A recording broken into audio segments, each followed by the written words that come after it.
Hi, you're on the Nomad of Dreams channel. Today, I'll talk about the philosophy of Wu Wei and how this idea helps you stop fighting for a person. We'll examine why non-action works as a relationship technique and how it differs from indifference. We'll talk about practical methods that allow you to influence without imposing your will and while keeping inner calm. Say where you're listening from and what time it is for you. Write it in the comments. I like seeing the geography and the hours. Take 3 measured breaths, roll your shoulders back, feel how your breathing rhythm changes. This will help you hear the idea calmly. Wu Wei is considered a practical philosophical stance aimed at interacting with people without coercion. It's a way of thinking about action, power, and care through the lens of conserving force and respecting another's autonomy. This type of thought is oriented toward norms of behavior and methods of relating, not toward rules or morality in the abstract. It remains relevant because it removes the usual drama of control, fewer conflicts, less emotional burnout, more resilient connections. The transition to the first topic is natural. At the core of any practice of non-action lies a refusal to coerce as both an ethical and practical foundation for relationships. Refusal to coerce is understood as a conscious restraint from trying to remake another's will through pressure, forceful persuasion, or constant admonishing. It is a decision to work with reality as it is and with the person as they are, while still preserving your own boundaries. In practice, this does not mean silent indifference or withdrawing help. It is a choice of a mode of influence that lacks a violent element. The energy usually spent on fighting is redirected toward maintaining presence, example, and conditions in which the other can develop independently. The mechanics of this approach are simple and at the same time insightful. When a person stops pushing, external resistance decreases. The other person's will is not broken, but met. It can be seen and gently reflected.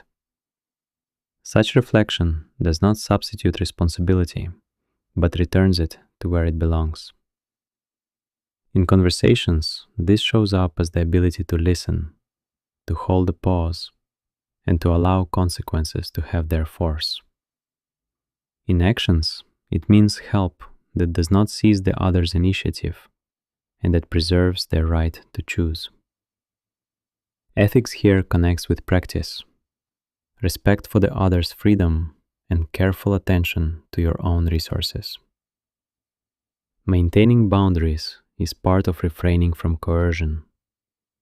When boundaries are clear, fighting loses its meaning because the basis for attempts to control disappears.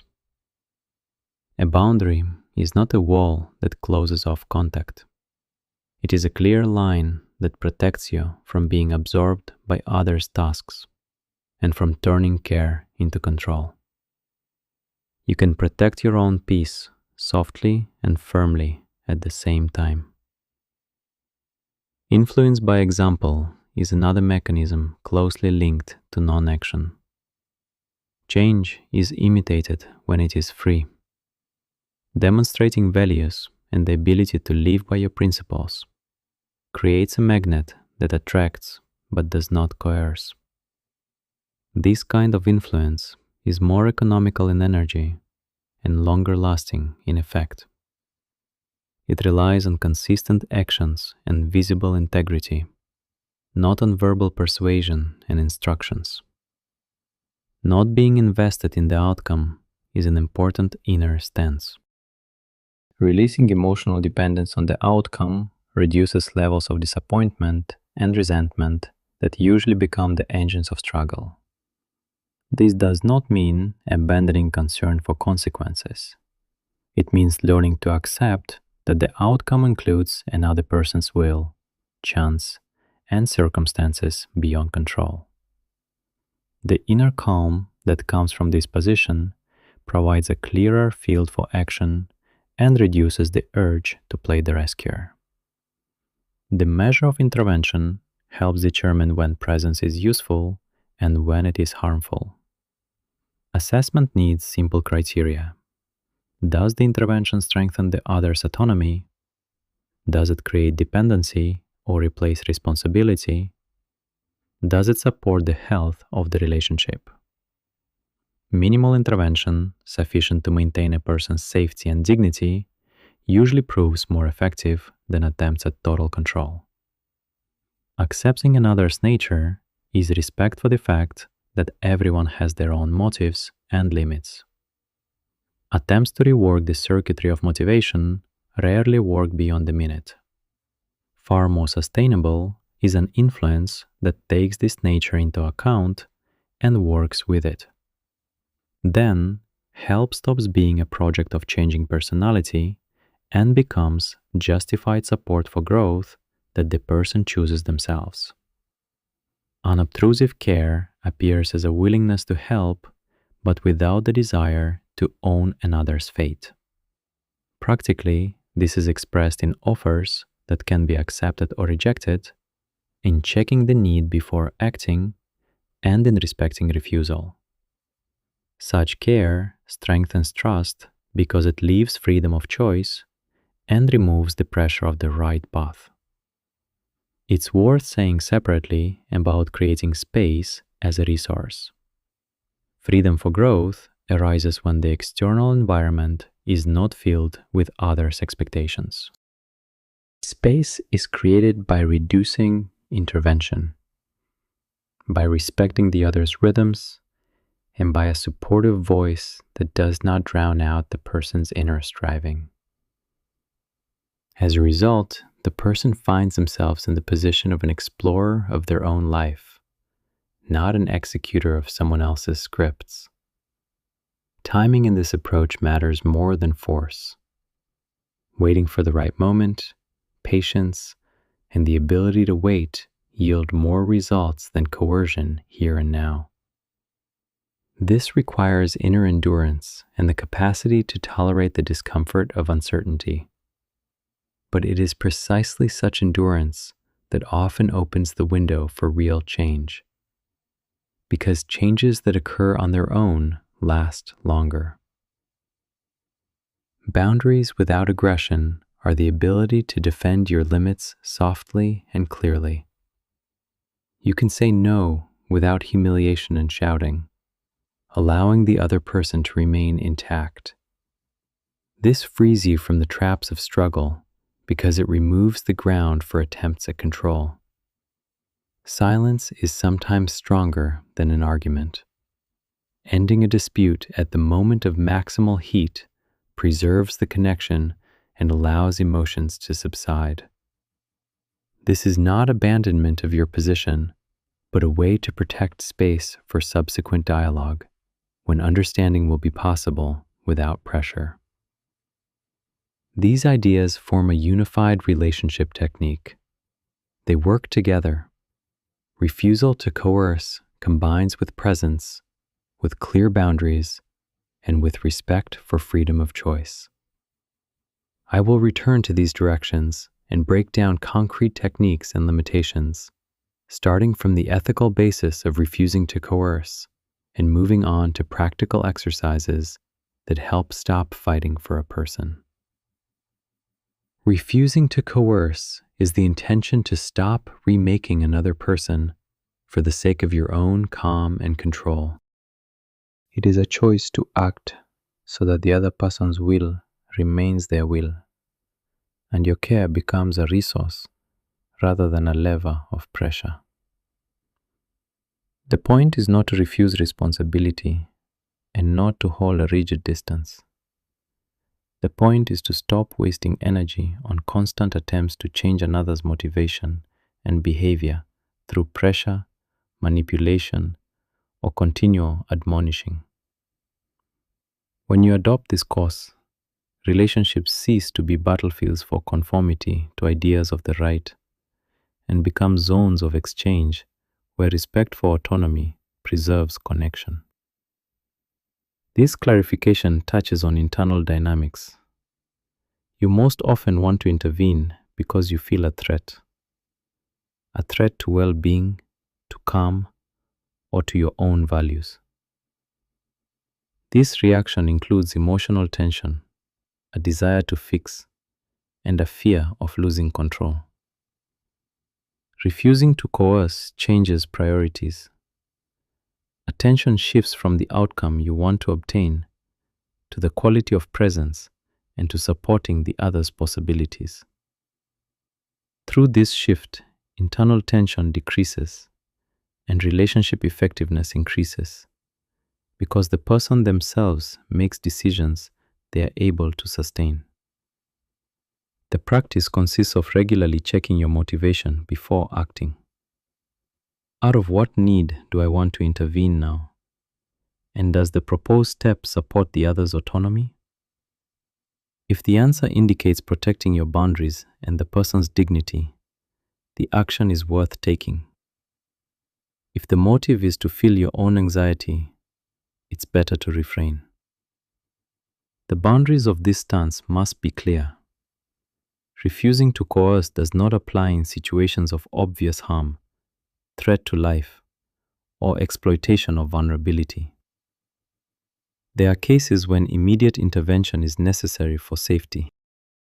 There is a duty to protect those who cannot protect themselves, and professional or legal responsibilities are not lifted by refusing to coerce. There is also a fine line between respecting autonomy and substituting care with indifference. If your refusal to intervene turns into ignoring a real need, it stops being ethical. Practical decision criteria are simple and focused on consequence. What will happen to the person if I refrain? And will my patience do more harm than my intervention? The answer is terribly concrete and cannot be replaced by an abstract stance. Conscious restraint implies concrete selection techniques. Before acting, pause and state your goal internally. Ask yourself whether the action supports the other's autonomy or creates a new dependence. Phrase proposals so they can be accepted or rejected without pressure. The ability to offer options and to respectfully accept refusal is a technique you can train. It is also important to maintain boundaries. Express your disagreement and mark limits without attempting to remake the person. These skills preserve your energy and strengthen trust because the person remains responsible for their life and you stop attracting the drama of struggle. In the teaching of Wu Wei, this idea receives deep justification. At its base lies the image of action that coincides with the flow of things, not for passivity's sake, but for effectiveness and conserving strength. Wu Wei does not call for detachment. It proposes responding to a situation with minimal but precise influence that does not break the natural course of events. This is a kind of wisdom in which influence is achieved not by imposing your will, but by respecting the process of another's development and creating conditions in which changes occur spontaneously.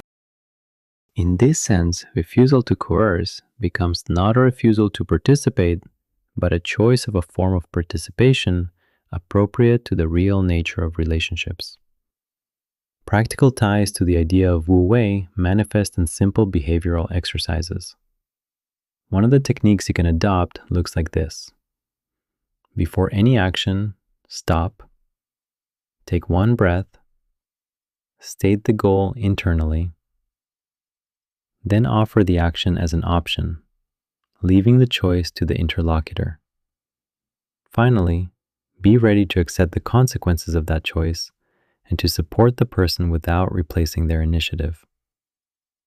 These steps reduce the costs of fighting and increase the chance of sustainable change. Training this rhythm over time changes the climate of your relationships. Less haste, less looming authority, and more space for the other's responsibility. I notice that many fear that refusing to coerce will leave them helpless.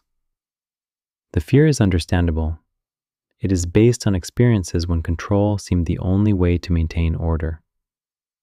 Nevertheless, experience shows that attempts to keep everything under control more often create additional problems: resistance, dependence, emotional exhaustion. Learning to live by the principles Wu Wei offers requires patience and discipline, not to retreat, but to achieve more through less. It is a path to relationships where influence is not measured by the force of pressure, but by the quality of presence and the honesty of intentions. Refusing to coerce is a skill tested in everyday situations. It does not cancel responsibility and does not absolve action in critical conditions. It changes the tone and purpose of your intervention. When you take on this practice, relationships become environments for growth in which everyone retains the ability to choose. In this direction, the idea of Wu Wei serves as a helpful guide. Act gently but precisely.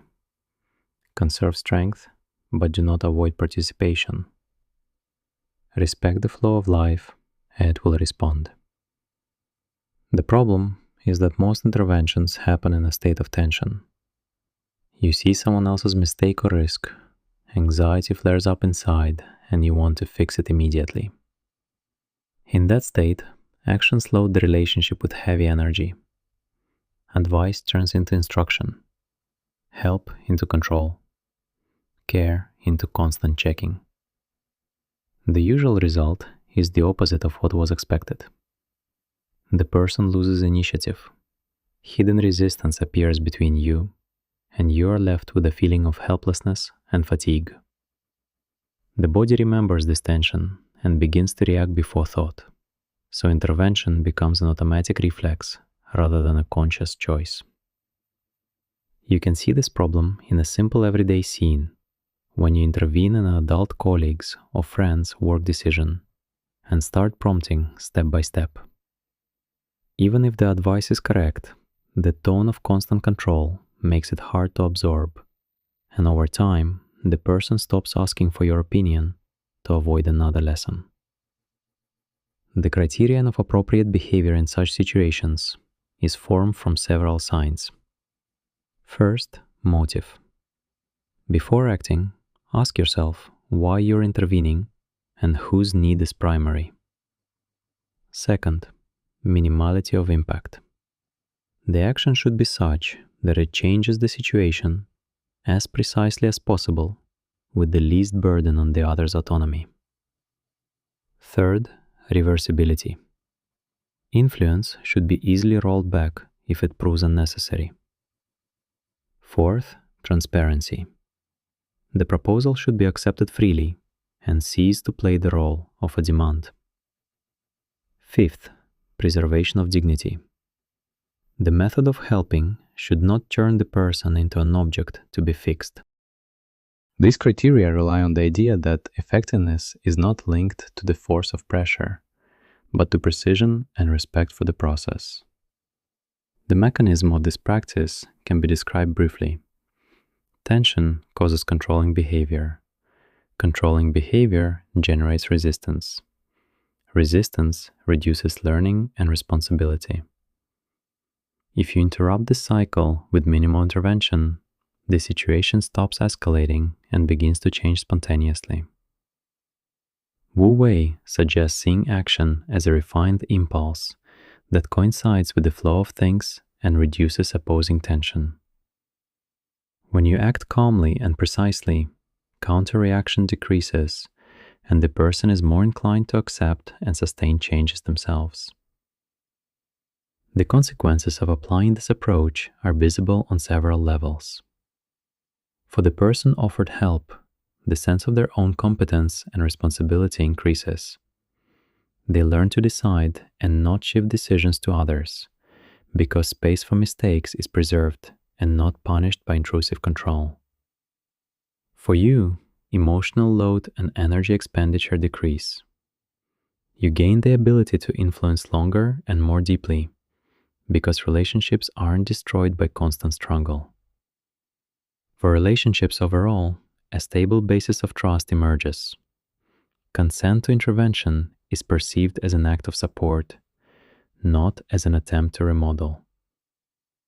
Wu Wei emphasizes that influence expressed through proportionate action produces sustainable change, while pressure leaves traces of resistance. How to understand in practice whether your action meets the stated criteria. A simple checklist helps. Pause before stepping in. Say aloud or to yourself the goal and motive. Imagine how much the action will reduce the other's autonomy. Formulate your offer so that it implies choice. Leave space for refusal and consequences. If at least one item raises doubt, postpone the intervention or narrow its scope. I use this technique at work. A short pause and internal check often prevent a whole series of unnecessary efforts. Sometimes the method breaks down due to habits and structural constraints. Gentle action becomes a cover for fear when formulations look like respect, but the content continues to control. It also happens that waiting for the right moment turns into delay, and because of the delay, consequences become worse. In situations of chronic dependence or pathological behavior, a simple pause and offering options are insufficient. Systemic help and rules that limit freedom for the sake of recovery are needed. Wu Wei points out that falling into the traps of comfortable inaction and justified passivity is a common pitfall for those just learning to act without tension. The boundary of applying this technique is clear and understandable. It is designed for cases where personal autonomy is important and where the consequences of abstaining are not critical. It is not applicable in life-threatening conditions, in cases of violence, in systematic exploitation, or when you have a legal or professional duty to intervene. In such cases, calmness remains valuable, but the form of action changes. Quick and categorical measures are needed for safety, and this does not contradict the principles of gentle influence, but is their ethical exception. Another boundary relates to long-term harm developing gradually. When the duration and scale of damage are great, postponing intervention for the sake of patience training ceases to be acceptable. A simple criterion of consequences helps to understand where the line runs. Imagine what will happen in a month if you refrain. If the outcome brings significant and irreversible harm, intervene according to a prearranged plan.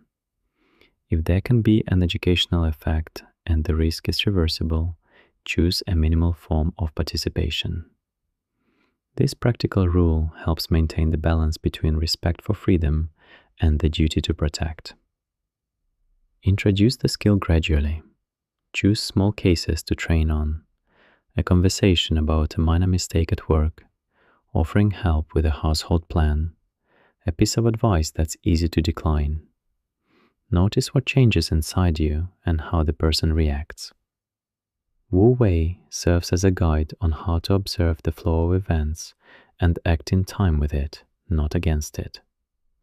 Over time, you'll start to distinguish urgent intervention from urgency imposed by anxiety, and this will give you more space for life and for those you are truly ready to be responsible for. Wu Wei returns attention to the art of precise measure, and this art proves critically important for stopping fighting for a person and beginning to support them. Presence as a form of leadership acts not through orders and control, but through the quality of your presence alongside the person. The mechanism is simple and at the same time subtle. When you enter the field of communication with steady breathing, a clear stance, and an absence of the intrusive impulse to fix, your energy sets the context. A person in that field naturally orients toward you, not because you dictate steps, but because you set the rhythm, tempo, and a safe distance. Lao Tse, in his images, describes action that happens like a wave in water. The wave does not command the water to go with it. It sets direction and rhythm, and the water follows on its own. This mechanism relies on a three-layer structure. The first layer is inner stability, the ability to remain composed in the face of another's emotions. The second layer is transparency of intent. Your actions are understandable and do not mask control.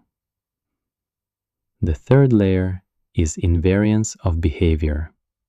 That is, the repeatability of your response in similar situations. Together, they create an effect of predictability and safety. People tend to explore and try new things if the initial environment is non-judgmental and non-punishing. Lao Tzu calls this ability to act in time with the environment, and this is not a poetic metaphor, but a working logic of influence. Why is this kind of leadership needed? Because it is sustainable and does not waste the resource of relationships. A team or a close person orienting to your calm presence gets a chance to develop their own independence and initiative. This form of authority works to create a productive environment where decisions are born locally and adapt more quickly to context. In the long term, this frees you from the role of constant conductor and reduces the likelihood of chronic confrontation. Lao Tzu emphasized the value of softness and following the natural flow as a way to achieve lasting results without costly effort. Understanding where presence is beneficial is helped by asking about the purpose of the intervention. If the goal is to cause an internal reorganization, to awaken initiative, to teach someone to hold responsibility, presence works as a catalyst. If the goal is to respond instantly to a threat, ensure safety, or fulfill a legal duty, presence remains valuable, but the form of intervention must be more active and distinct. This question of purpose becomes the criterion for choosing a style of influence and prevents softness from turning into powerlessness. Where the mechanism breaks and why it is visible immediately. The first type of breakdown is when presence becomes decoration. If outward calm is not backed by clarity of boundaries and consistency, people read it as uncertainty and lose their bearings.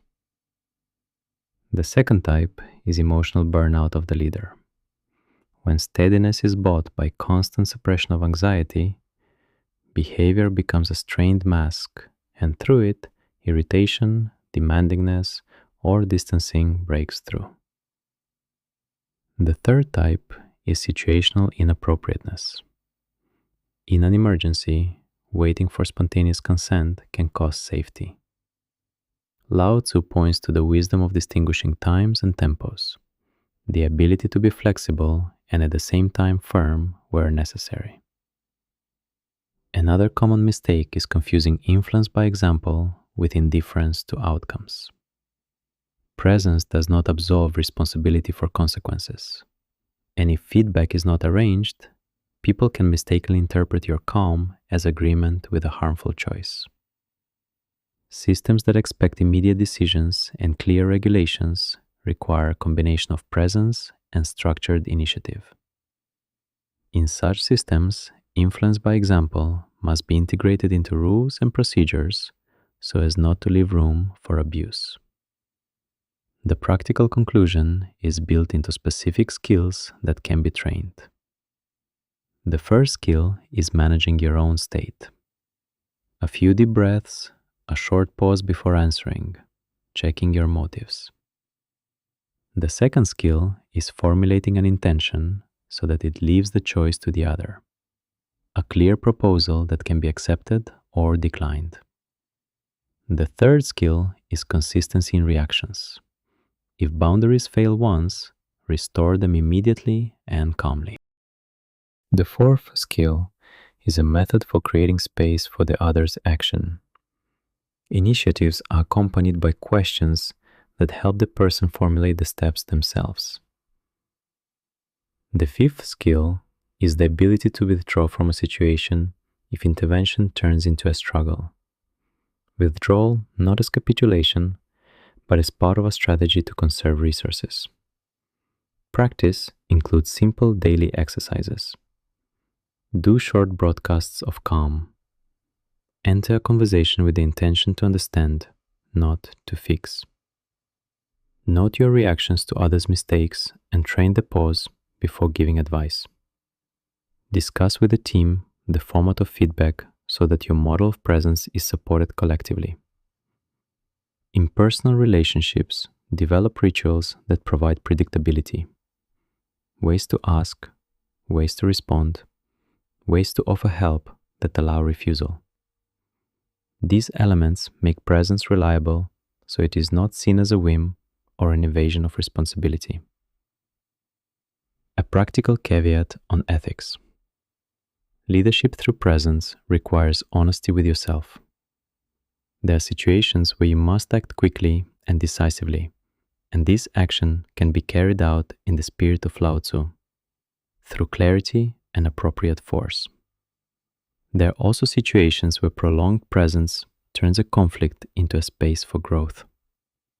I have seen how such a stance changes the style of relationships and returns people the right to make mistakes without losing trust. If you learn to set the rhythm with your presence, influence becomes long-lasting and the struggle for a person eases. Is it possible to love in such a way that your heart remains free of the outcome? And why does that require not abstract morality, but concrete relationship technique? I speak to you plainly. It's about investing effort and care without becoming the owner of the outcome, and without turning someone else's freedom into an arena for your control. Not investing in the outcome means a clear separation of effort and ownership of the result. You invest attention, offer support, create conditions, but you do not keep an emotional claim on how the person will use it. This is not a refusal of responsibility. It is an agreement with yourself that your responsibility ends where another's will begins. Lao Tzu, in images, calls such behavior soft governance of the river's flow. Strength at the bank, but the water remains free to go its own way. The mechanism of action is simple in words and difficult in practice. First, intention becomes an instrument, not a weapon. Second, emotions turn into a resource for observation instead of a source of pressure. Third, communication is framed as a proposal available to accept or decline, not as a directive that determines another's fate. Lao Tzu uses the idea of emptiness within form. Here, emptiness is the space for the other's choice. Form is your support and boundaries. When the inner state is steady, the outcome ceases to dictate your value. Why does this work beyond mere allowing or letting go? Because motivation is free and therefore creative. A person makes a decision when it is declared their own, not imposed. One who receives help in the form of a choice develops the ability to answer for consequences. Lao Tzu shows that growth in a system arises through reducing coercion to a form and by maintaining conditions for natural development. Practical skills turn theory into a support. A short list helps keep order in actions. 1. Formulate your intention clearly and calmly. 2. State the boundaries of help. 3. Specify timelines and conditions for contact. 4. Agree on feedback criteria. 5. Prepare to withdraw if intervention turns into a struggle. Each item becomes a habit that preserves your energy and respects the other's autonomy. One example in 2 sentences. You offer a plan to a person looking for a job, explaining that you are ready to help with the resume and discuss options, but the decisions and responses to sent applications remain theirs. Such a format keeps help active and constructive, and at the same time does not substitute for the person's own responsibility. How this changes relationships from the point of view of power dynamics. Contributions without a claim on the outcome restructure the habitual cycle of expectation and control.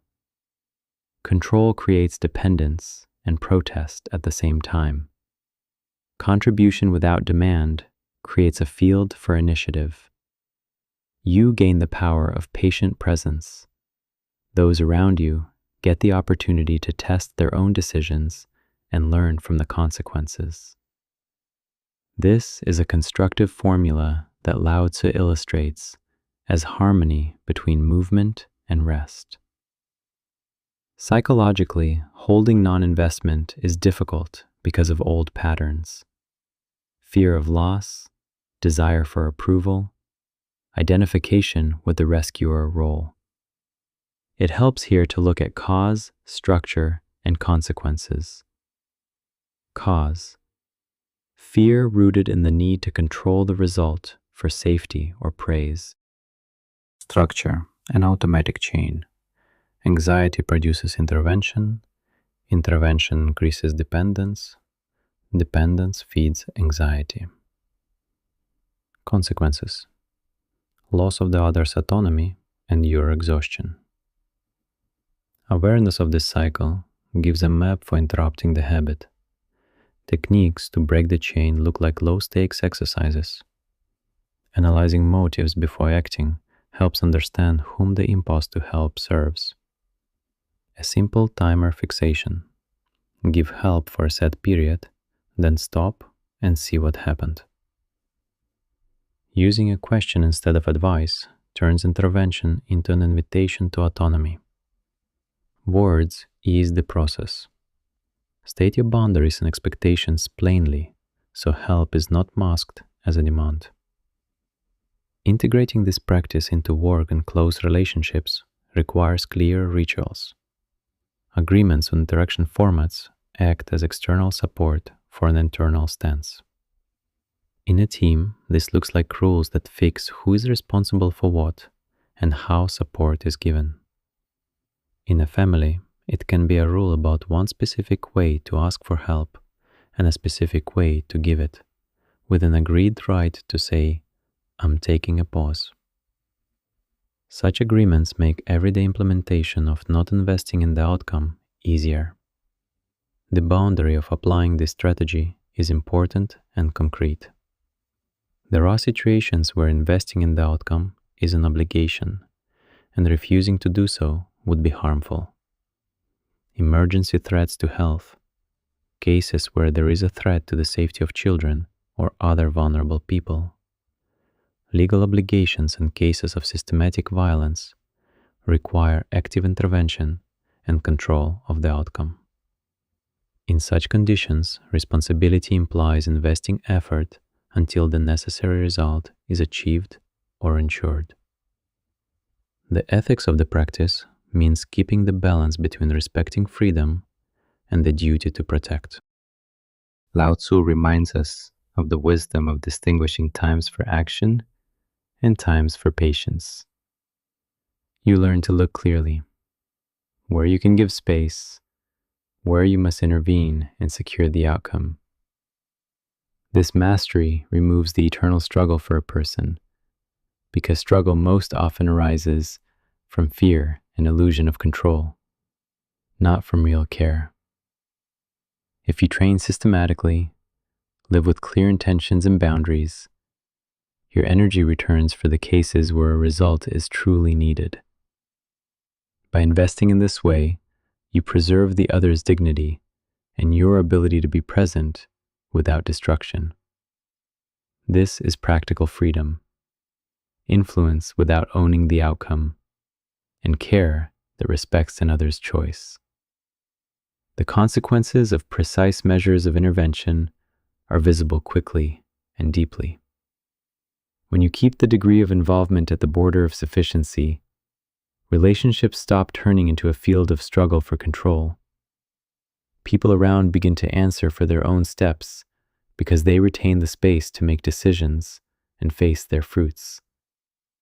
The energy that was once spent on constant adjustments and rescues returns to you for those cases where directed help is truly needed. Relationships gain predictability without a rigid command, and your power becomes soft, meaning influence through presence rather than directives. Lao Tzu describes this effect like the movement of water. It shapes the channel without suppressing the flow, and there is constructive power in that shaping. Why does this have such an effect? How does it work inside the human system? Why does a single pointed intervention change dynamics more than constant management? Asking yourself, you can break down what is happening into several causes. First, signaling. Moderate intervention sends a clear signal of responsibility to the other person, whereas excessive intervention takes on their role and erases boundaries. Second, feedback. When the result belongs to the actor, they get the chance to test their hypotheses and adjust behavior. Third, resource economy. Limits on intervention preserve emotional and temporal resources that can be directed toward training and preparation rather than constant correction. Lao Tzu taught to observe the laws of nature and adapt to them. This is what makes the measure of intervention an effective tool. It aligns your action with the other's natural capacity to learn through consequences. Clarifying what the measure of intervention itself means is especially important. Measure is not a formula of centimeters and minutes, but a set of indicators and thresholds by which you determine how much to invest now. Signs worth considering: the person's level of competence in the task, the presence of an immediate threat to their safety, their readiness to accept help, and the honesty of their request. Another indicator is the repeatability of the problem. If a person systematically fails for the same reason, this is a signal to revise the help format, possibly raise its intensity, but do so with caveats and clear conditions. Lao Tzu advises listening to the movement of the situation and acting like the wind, softly but relevantly, not according to a predetermined plan of force. You need to specify which variables you can measure internally and externally to adjust the measure. Internal markers: the degree of your anxiety, the feeling of pressure on the outcome, the desire to control the result for your own safety or approval. External: the person's reaction to help, presence of side effects, level of dependence, scale of potential harm. A practical test is simple. If your help increases dependence or provokes protest, it's a sign to reconsider entering the situation. If help leads to new attempts and growth of skills in the other, the measure is chosen correctly. This way of evaluation allows acting based on observation rather than habitual emotion, and in it one hears Lao Tzu's line about wise action at the right moment. How to introduce such a measure into everyday life so that it does not remain an abstract idea, but becomes a working tool. First, develop the practice of short intention checks before acting. Ask yourself plainly, whom does my help serve now? Will it change this person's long-term ability to solve problems, or only remove a temporary inconvenience? Set time limits for intervention. It lasts until the agreed term. Then you analyze the result and decide the next step. When helping, formulate the offer as a choice. Point out possible consequences and agree on feedback points. The principle of gradation works better than one sharp jolt. Start with minimally necessary participation, and only if the situation does not change despite reasonable efforts from the other, increase the degree of involvement with stated conditions. There are techniques for training the accuracy of the measure that you can implement immediately. Keep notes of brief cases of intervention and track outcomes. What changed in the other's behavior? How the relationship system reacted? What the costs of your energy were? State boundaries allowed. Learn to end help on schedule. Periodically check against the criterion of harm. If there is a serious threat to health or safety, the measure shifts toward more active control and coordination. I used a simple 3-step check for myself: intention, boundary, outcome analysis. It brought me back to clarity and reduced impulsive interventions. Lao Tzu emphasizes that wisdom manifests in a sense of measure, and here, that means not extending a field of responsibility beyond what is necessary. Tying this all to your personal experience, remember that mastering the measure of intervention is a process requiring patience and practice. You will learn to distinguish situations where presence and gentle support are sufficient, and those where more decisive action is necessary. Energy will free up for what matters, and relationships will withstand the natural load of responsibility. Inner freedom comes when intervention becomes a tool rather than a means of self-assertion, and in this sense, Lao Tzu's teaching remains relevant. Act precisely, in the rhythm of the situation, preserving respect for the other's choice. Take a specific case that often appears in relationships. A person with entrenched habits and worldviews stands before you, and you feel a strong urge to change them for their own good. The desire to help turns into a plan of action. You mobilize arguments, resources, good intentions. The relationship begins to be built around your efforts to correct the other's behavior. The result is predictable. Changes come slowly or not at all. Resistance solidifies, and between you, a tense field of responsibility forms that eats your energy. In such cases, it is easy to forget that each person has their own nature, a set of drives, fears, ways of finding meaning, and that this nature is not subject to rapid remaking according to someone else's template. Lao Tzu pointed out that attempts to forcibly redirect the flow rarely bear fruit, because real strength lies in aligning with the current, not in jerking against it. From this particular observation grows a broader rule. Accepting another's nature is a method of working with a person's reality, not a refusal to help. Acceptance means recognizing the other's motives, values, and limits, accepting them as given, and building your actions with these facts in mind. It opens the possibility for gentle influence when your position ceases to be a projection of control and becomes a tool of support. In the structure of this approach, there are several key points. First, autonomy. When a person feels they retain the right to choose, they engage their own resources, learn from consequences, and adapt behavior. Second, differentiation of roles. You bear care and readiness to help. The other bears responsibility for their decisions. Third, duration of the process. Changes based on internal motivation grow slowly but steadily. Lao Tzu constantly returned the thought that the natural path of development gently and gradually forms ability, whereas violence disrupts its growth. The reasons why acceptance works better than struggle lie in the mechanism of human motivation itself. People resist external imposition because it violates internal integrity. When behavior comes from one's own need, it is accompanied by stable neural connections and new habits. If behavior is substituted by external control, the skill does not consolidate, and dependence on the controller increases.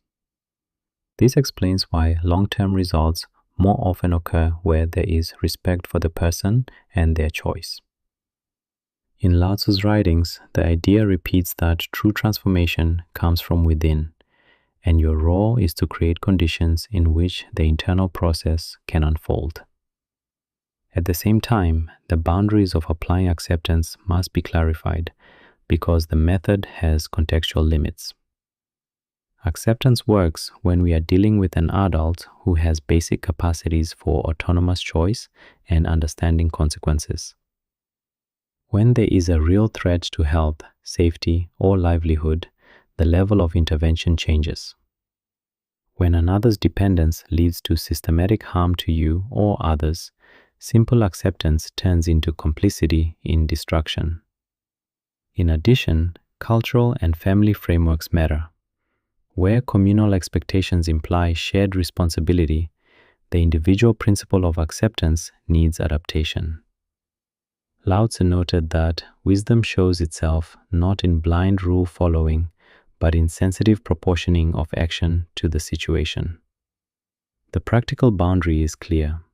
Acceptance is not passivity toward harm, but a conscious choice of the form of intervention. Criteria for shifting from acceptance to more active intervention can be reduced to a simple set of indicators: scale and probability of harm, the person's readiness to change, the presence of systemic dependence, the duration of the crisis. If at least one indicator confirms a serious threat, you should adjust the degree of intervention, bringing in additional resources or placing strict conditions on help. I apply such a check in my head before getting involved. Risk assessment. Assessment of the person's capacity to bear responsibility. An exit plan from the help.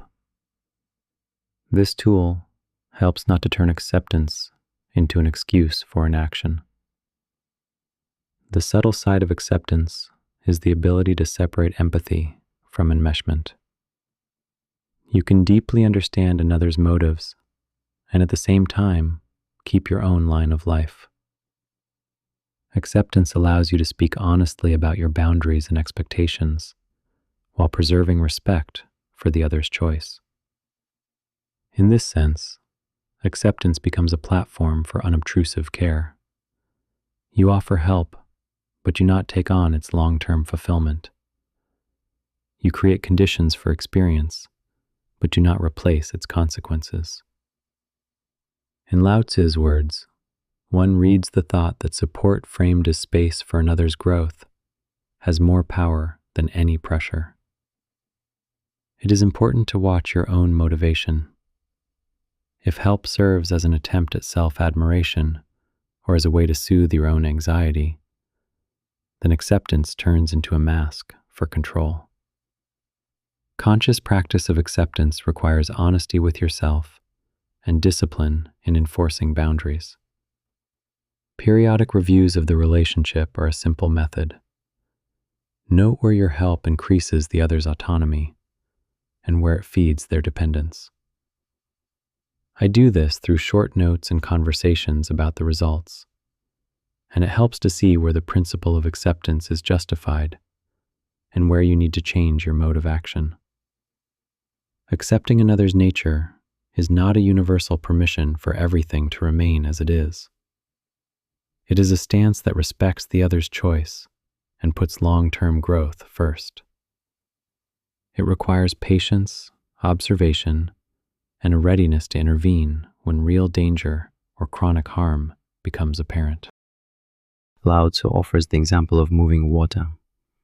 Water does not break rock by force. It changes the landscape through time and consistency. So it is in relationships. Acceptance, guided by wise presence and clear boundaries, allows a person to become who they can be without you waging an endless struggle on their behalf. Care without creating dependence means acting so that your help becomes a temporary prop, not a permanent replacement for the person's independence. This rule assumes that with each involvement, you check whether your intervention strengthens the other's abilities or merely keeps them in the same place. Lao Tzu wrote about natural growth as a process that requires time and space. Here, the same principle translates into the practice of relationships. Help as a buttress, not as a constant support. In reality, the rule collides with emotional tension. The desire to save a parent, partner, or friend turns good intentions into a habit of control. A sense of responsibility for another's choices appears, fatigue grows, and the ability to see boundaries diminishes. Sometimes efforts look like the only way out, because the consequences without intervention seem unbearable. Lao Tzu pointed out that excessive action dries out a system. Here, through excessive care, the will of the person you help is drained. The causes of such tension are understandable: fear for the outcome, the habits of the rescuer role, social expectations. The mechanism works like this. You intervene, the person stops learning from mistakes, your help cements dependence. The consequences are increased emotional load on you and decreased adaptive skills in them. This analytical picture explains why long-term changes rarely happen under constant rescuing. Lao Tzu emphasized cyclicality. Any intervention triggers a response process, and it is important to anticipate its course. Tension sharpens when help is reinforced by benefits for you. Sometimes care serves as a way to gain recognition, assert your significance, or reduce your own anxiety. Then the boundary between support and control is erased, and dependence is entrenched on both sides. The helper remains in the caregiver role, and the one being cared for loses the skill of solving problems independently. Admitting this dynamic is difficult because it is disguised as virtue. Lao Tzu spoke of simplicity of intention as a sign of wisdom. Sincerity of motive is the key to keeping help constructive. The way out of this tension requires concrete technique. I will formulate a set of working rules that can be applied as a sequence of steps. The first step is assessing the level of autonomy. Determine which skills the person already has and which need development. The second step is temporary limitation of intervention. Set boundaries on help in terms of time and scope. The third step is learning through action. Offer tools and support independent practice rather than solving things for them. The fourth step is transparent agreements. Explain your role and the conditions of assistance so that both sides understand what they are aiming for. These rules provide a structure in which support does not turn into habit. A practical technique can look simple. If you help with household tasks, do it together at first. Then reduce your participation, asking the person to repeat the steps under observation. And finally, leave the task entirely in their responsibility. One example: helping a friend organize work. You first make a plan together and complete the first task alongside them. Then you watch, suggest corrections, and jointly set a date after which help will stop if the plan is being executed. Such a scenario preserves care and at the same time builds skill. Another working device is the rule of 3 checks before stepping in. Is there a risk to life or health? Can the person accept the consequences of their decisions? Will my help increase their independence? Use these checks as a quick filter and record the results. If at least one indicator shows serious risk, change the format of help. Involve professional resources, set clear conditions, or limit intervention to the minimally necessary level. Lao Tzu taught proportionality of action. Here, proportionality is expressed in the ability to match the intensity of help to the real situation. It is important to construct a personal ritual for exiting the helper role. For someone, this is a one-time conversation in which conditions and the duration of help are voiced. For someone else, it is a written agreement that records steps and criteria of autonomy. I have a habit of setting interim reporting points in a week, in a month, in 3 months, and at each point assessing whether dependence has changed in the desired direction. Such interim markers help to keep the course and make the process visible. Emotional preparation is no less important, except that the period of moving away from dependence may be accompanied by irritation, accusations, or intensification of problems. This is a normal learning phase for both. Your task is to hold the lines of behavior, keep the promised framework, explain the reason for your actions, and maintain respect in communication. Lao Tzu reminded of steadiness and softness at the same time. This combination reveals the strength of moving away from rescuing. Formulate boundaries directly and calmly. Words can be brief. How long and under what conditions help will stop? What resources are available? What will be required to resume it? Do not demand immediate agreement. Give time to listen and reflect. Repeat agreements when necessary, but avoid turning them into humiliating reminders. Clear frames help reduce the risk of manipulation and preserve your emotional space. Regularly watch your own motivation. Ask yourself, why is this help important to me? The answer will help reveal hidden needs and adjust behavior. By keeping notes on the outcomes of interventions, you will see when help truly leads to growth and when it feeds dependence. This is a simple tool for an honest review of relationships. Care organized according to these principles remains deep and humane. It preserves respect for the other's freedom and at the same time provides a support in difficult moments. Applying practices from Lao Tzu, patience, proportionality, and respect for natural processes, you reduce the tendency to an endless struggle over another's life and give the person a chance to learn to live their own.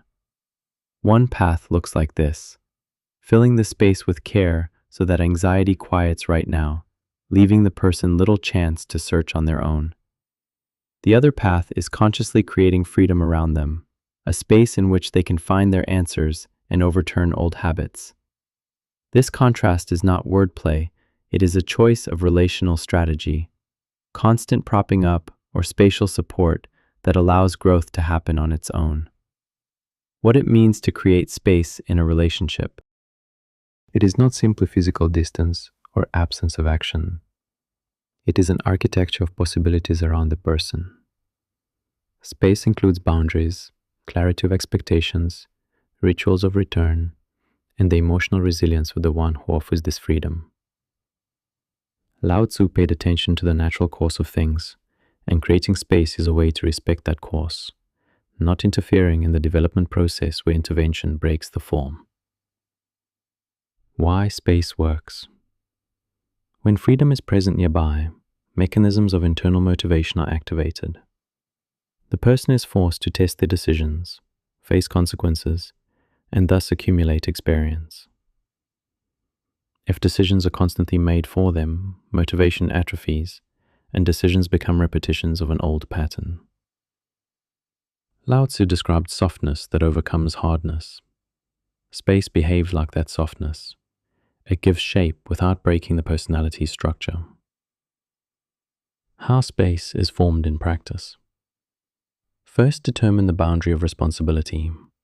Who is responsible for what right now and in the foreseeable future? Then specify the frequency of contacts and the format of help, if any. In turn, the emotional readiness of the one creating the space is no less important than formal boundaries. Warm distance requires patience and management of your own anxiety about the other's fate. Lao Tzu spoke of the dignity of calm, and that calm becomes the foundation for a free field in which a person can act. A question arises: will space not turn into abandonment? The answer lies in intention and support of the frames. Abandonment looks like leaving without stipulations. Creating space implies a negotiated form and a return point. When you set rules of access to help and define the conditions for its resumption, you leave freedom but do not sever the connection.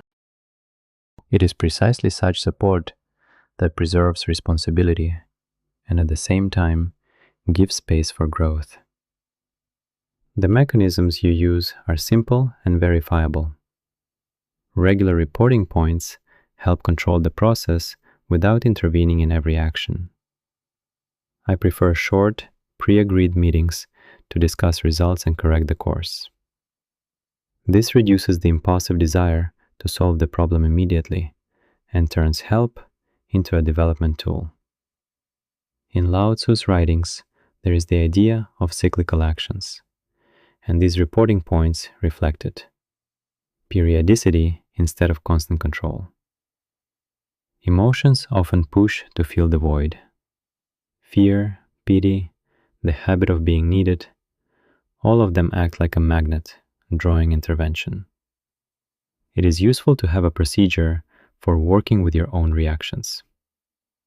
I write down my tension at the moment of the urge to intervene and say aloud 3 reasons why immediate action might be harmful. This is not a machine of excuses. It is a way to check motivation and keep space without dramatization. Lao Tzu noted the importance of a clear gaze, and honest revision of feelings allows you to preserve it. There are limits to this approach. Space does not replace safety in the event of threat to life or health, does not cancel professional help, and is not suitable where a person lacks basic resources for independence. Creating freedom works where there is potential for learning.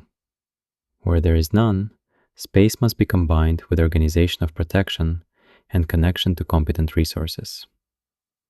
Recognizing limitations is not a rejection of the idea, but its proportional application. How to recognize results. Changes often occur gradually. Fewer requests for help, the emergence of initiative, calmer reactions to failures. These shifts are subtle. They are easier to notice by comparison with the starting point. I record observations and note which steps accompanied the changes. Such documentation does not turn the relationship into a project. It provides landmarks and helps respect the natural pace of development that Lao Tzu spoke about. Finally, the inner stance of the space creator is decisive. When you stop being the one who is committed to fixing and become the one who supports conditions for growth, the whole tone of the relationship changes.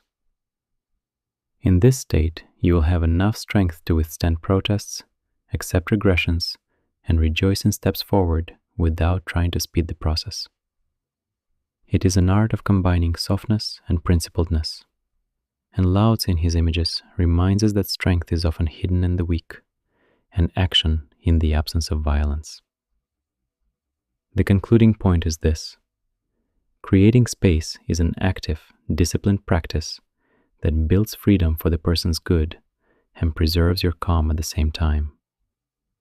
If you learn to design space, formalize frames, and manage your own reaction, the struggle for another's life will be replaced by support in which growth becomes possible and mature.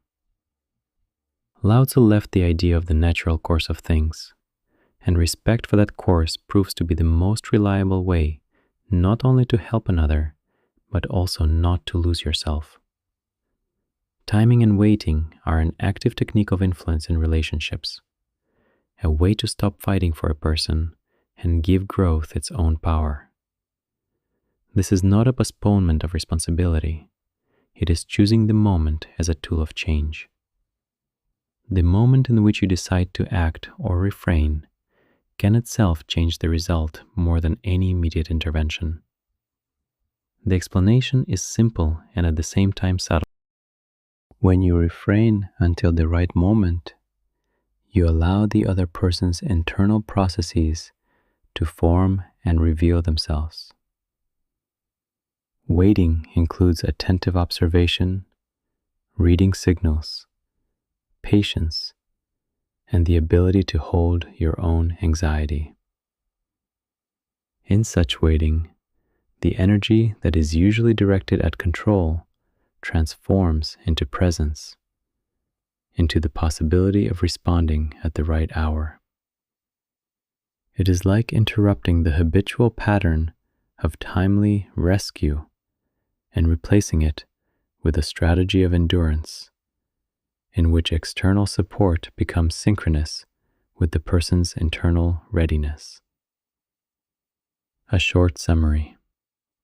Correct timing reduces resistance, increases autonomy, and preserves your resources. It acts as an accelerator of the other person's internal motivation and as a fuse for your emotional resilience. Remember that not only the moment of action matters, but also the moment of restraint. Both are parts of the same skill. The question of how to recognize the right moment requires analysis. First, notice behavior patterns and reactions to previous interventions. Then, define readiness criteria: the person's presence of responsibility, the ability to accept minimal consequences of their actions, the availability of at least one resource for recovery after a mistake. Finally, assess the context. Are there external threats? How critical is the situation in terms of safety and health? This analysis helps distinguish waiting as a conscious strategy from temporary passivity governed by fear or laziness. An image will help feel the logic. Imagine a river carrying a tree. Intervening during a storm breaks the trunk. When the time comes, the tree comes to rest on the shore, and you have a chance to plant it. Here, timing and readiness to provide support when reality itself offers a chance are important. Your place in this process is patient waiting, not constant pulling in the flow. An analytical scheme explains why this works. The reason is that a person's internal processes require space and time for experimentation and integration of experience. The method's structure consists of 4 elements: observation, holding the reaction, formulating minimal intervention, and synchronization with the moment. The consequences manifest as increased autonomy, fewer relapses into old patterns, and reduced emotional load on you.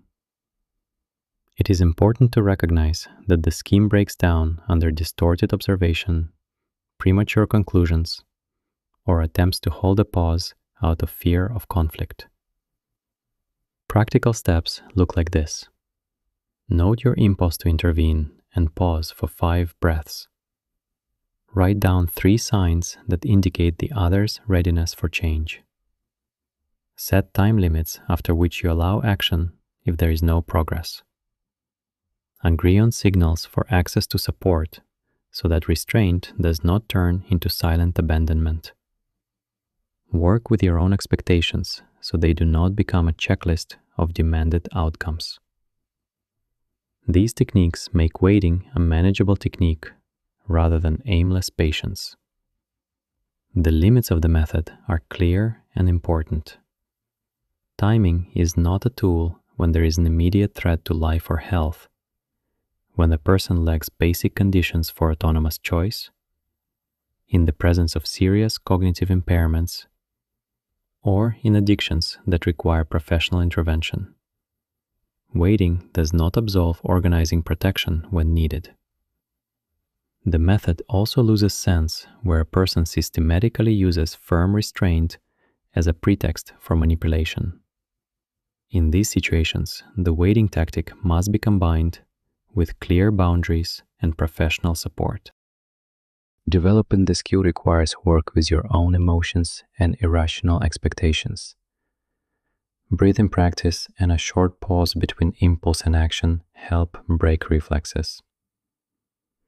Regularly keeping notes on the outcomes of your abstentions builds an evidence base and reduces the tendency to premature conclusions. Communicating the format of waiting with the person themselves reduces misunderstandings and preserves trust. Keep your limits in view. If waiting begins to undermine your mental health, it is a sign to revise the tactic.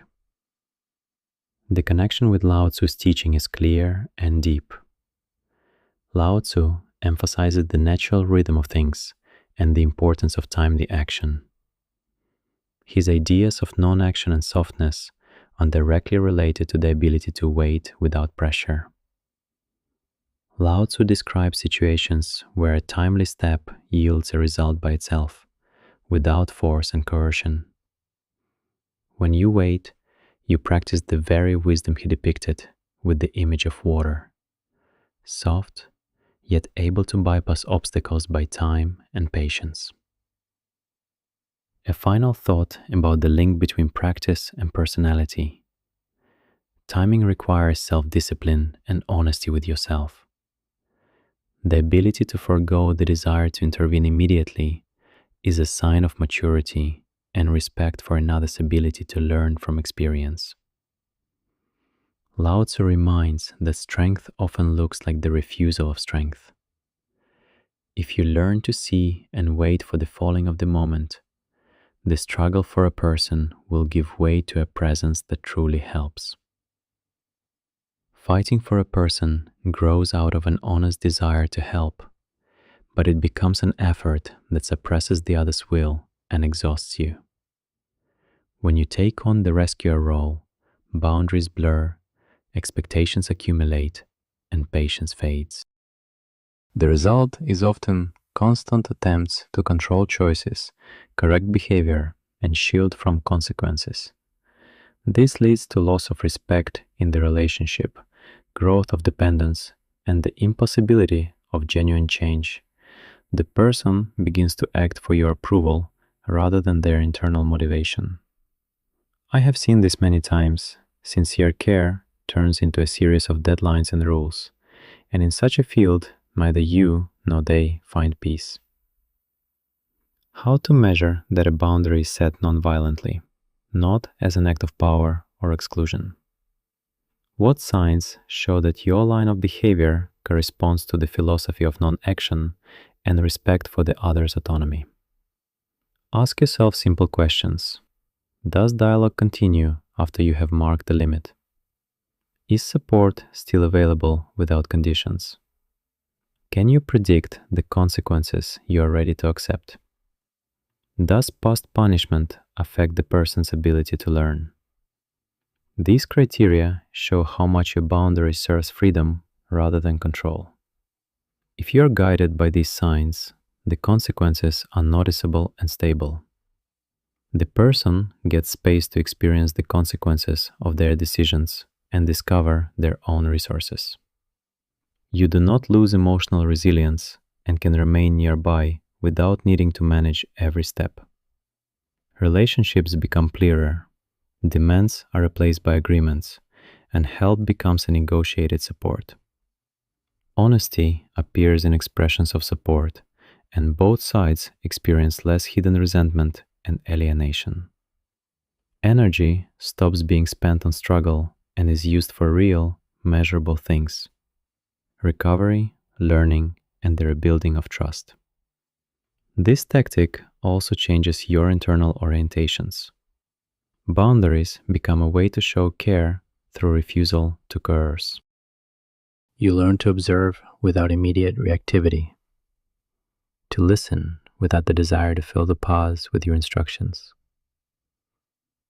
Lao Tzu, in his images, reminds us of soft power, and that refraining from interference sometimes holds more than any action.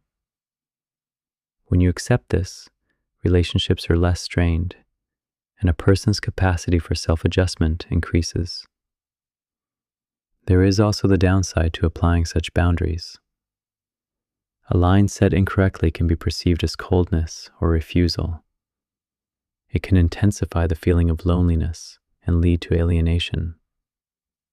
If a boundary is not accompanied by a clear communicative form, the other person will interpret your restraint as punishment or as maneuvers of control. Lao Tzu warns that rigidity, even when cloaked in good intentions, breaks natural processes. Uncompromising opacity in explaining your limits breaks trust faster than any intervention. Boundaries stop being a tool of nonviolence in several key situations. The first situation is when there is an immediate threat to life or health and delay is dangerous.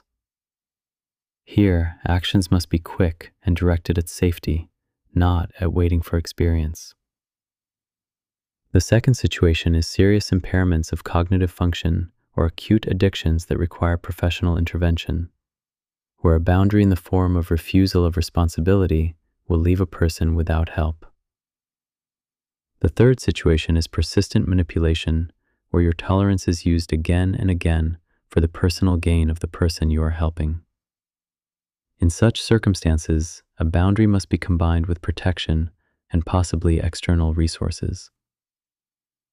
How to understand that it's time to change strategy. If your attempts to create space systematically lead to the other person's deterioration, if the situation does not change after clear explanations, if your willingness to support is used to harm you or third parties, that is a signal. Lack of progress combined with risk requires intervention and a revision of boundaries. Lao Tzu teaches that wisdom is connected with sensing the limit of time and measure. Understanding where patience ends and the necessity of action begins means respecting both your limits and someone else's life. A practical guideline for setting a nonviolent boundary. Formulate 1 or 2 clear lines of behavior and explain them calmly, without accusations. Give time for the new agreement to be accepted and indicate real consequences if it is violated. Leave a path to restoration if the person is willing to make amends or accept responsibility. Monitor your inner state and act when you can maintain availability, not when you want to take revenge or prove you are right. Such a sequence makes the boundary principled and firm, but gentle in form, which corresponds to the spirit of non-action. The ethics of boundaries require honesty and self-control from you. Refusing to fight does not mean retreating into indifference. It means taking responsibility for your limits and for the consequences of their violation. When a boundary is built as a tool of protection rather than as a means of control, it becomes an act of respect and strength. Then you allow the other to learn from their own experience and preserve your own integrity. Silence in conflict acts as a mechanism that interrupts the chain reaction of emotions and words. When a conversation escalates, the body switches into fight or flight mode. The voice rises. Arguments impair access to reason. Silence creates a pause in the external flow of signals and in the internal flow of experience. In that pause, the heartbeat calms, adrenaline dissipates, and there appears an opportunity to assess what is happening without an immediate reaction. Silence can stop escalation because it changes the communication channel, from intrusive verbalization to observation, from attempts to remake the situation to giving it space for self-resolution. The mechanism of silence works through several mutually reinforcing processes. First, silence lowers the emotional tone of the conversation and thereby reduces the likelihood of attacking gestures and words. Second, it acts as a mirror. The absence of reciprocal aggression shows the other that their distress does not multiply your aggression, which means control over the situation does not require force but requires restraint. Third, silence forms a frame of responsibility.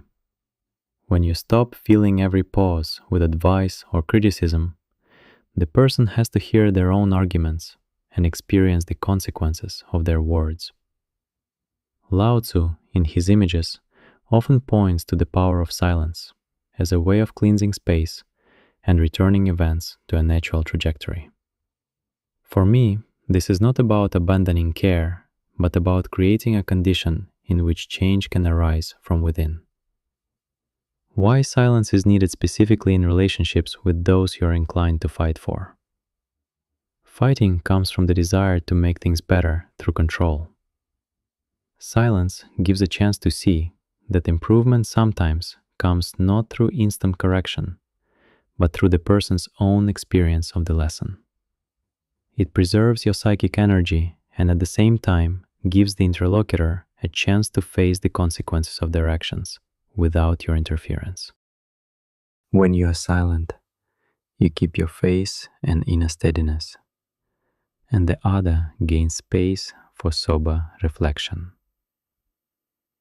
Lao Tzu taught that wisdom is manifested in the ability to step back, to allow the healing process to run its course. Silence is needed to stop senseless wounds inflicted by words and to protect the possibility of dialogue once the storm has subsided.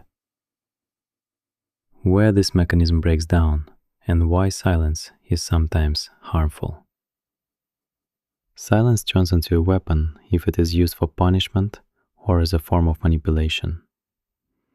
Leaving a person in complete silence without explaining reasons means depriving them of the opportunity to understand boundaries and restore connection. If silence serves as avoidance of responsibility, it destroys trust. The second source of breakdown is the safety context. When there is a threat to life, health, or violence, the pause is needed more to seek protection and external help than for the aesthetics of silence. The third problem arises with power imbalances. In relationships where one systematically controls the other, silence acting as a facade of balance can be misread and used to entrench power. Lao Tzu showed the fine line between soft power and retreat into pessimism. If silence serves as an escape from responsibility, it ceases to be a virtue. Another scenario of breakdown is linked to cognitive limitations and age-related features. Children, people with acute emotional disorders, or those who are in a state of strong dependence are not always able to learn from a pause. In such situations, silence without accompanying accessible help and recognizable boundaries creates the risk of deterioration. Silence also breaks when cultural codes interpret it as hostility.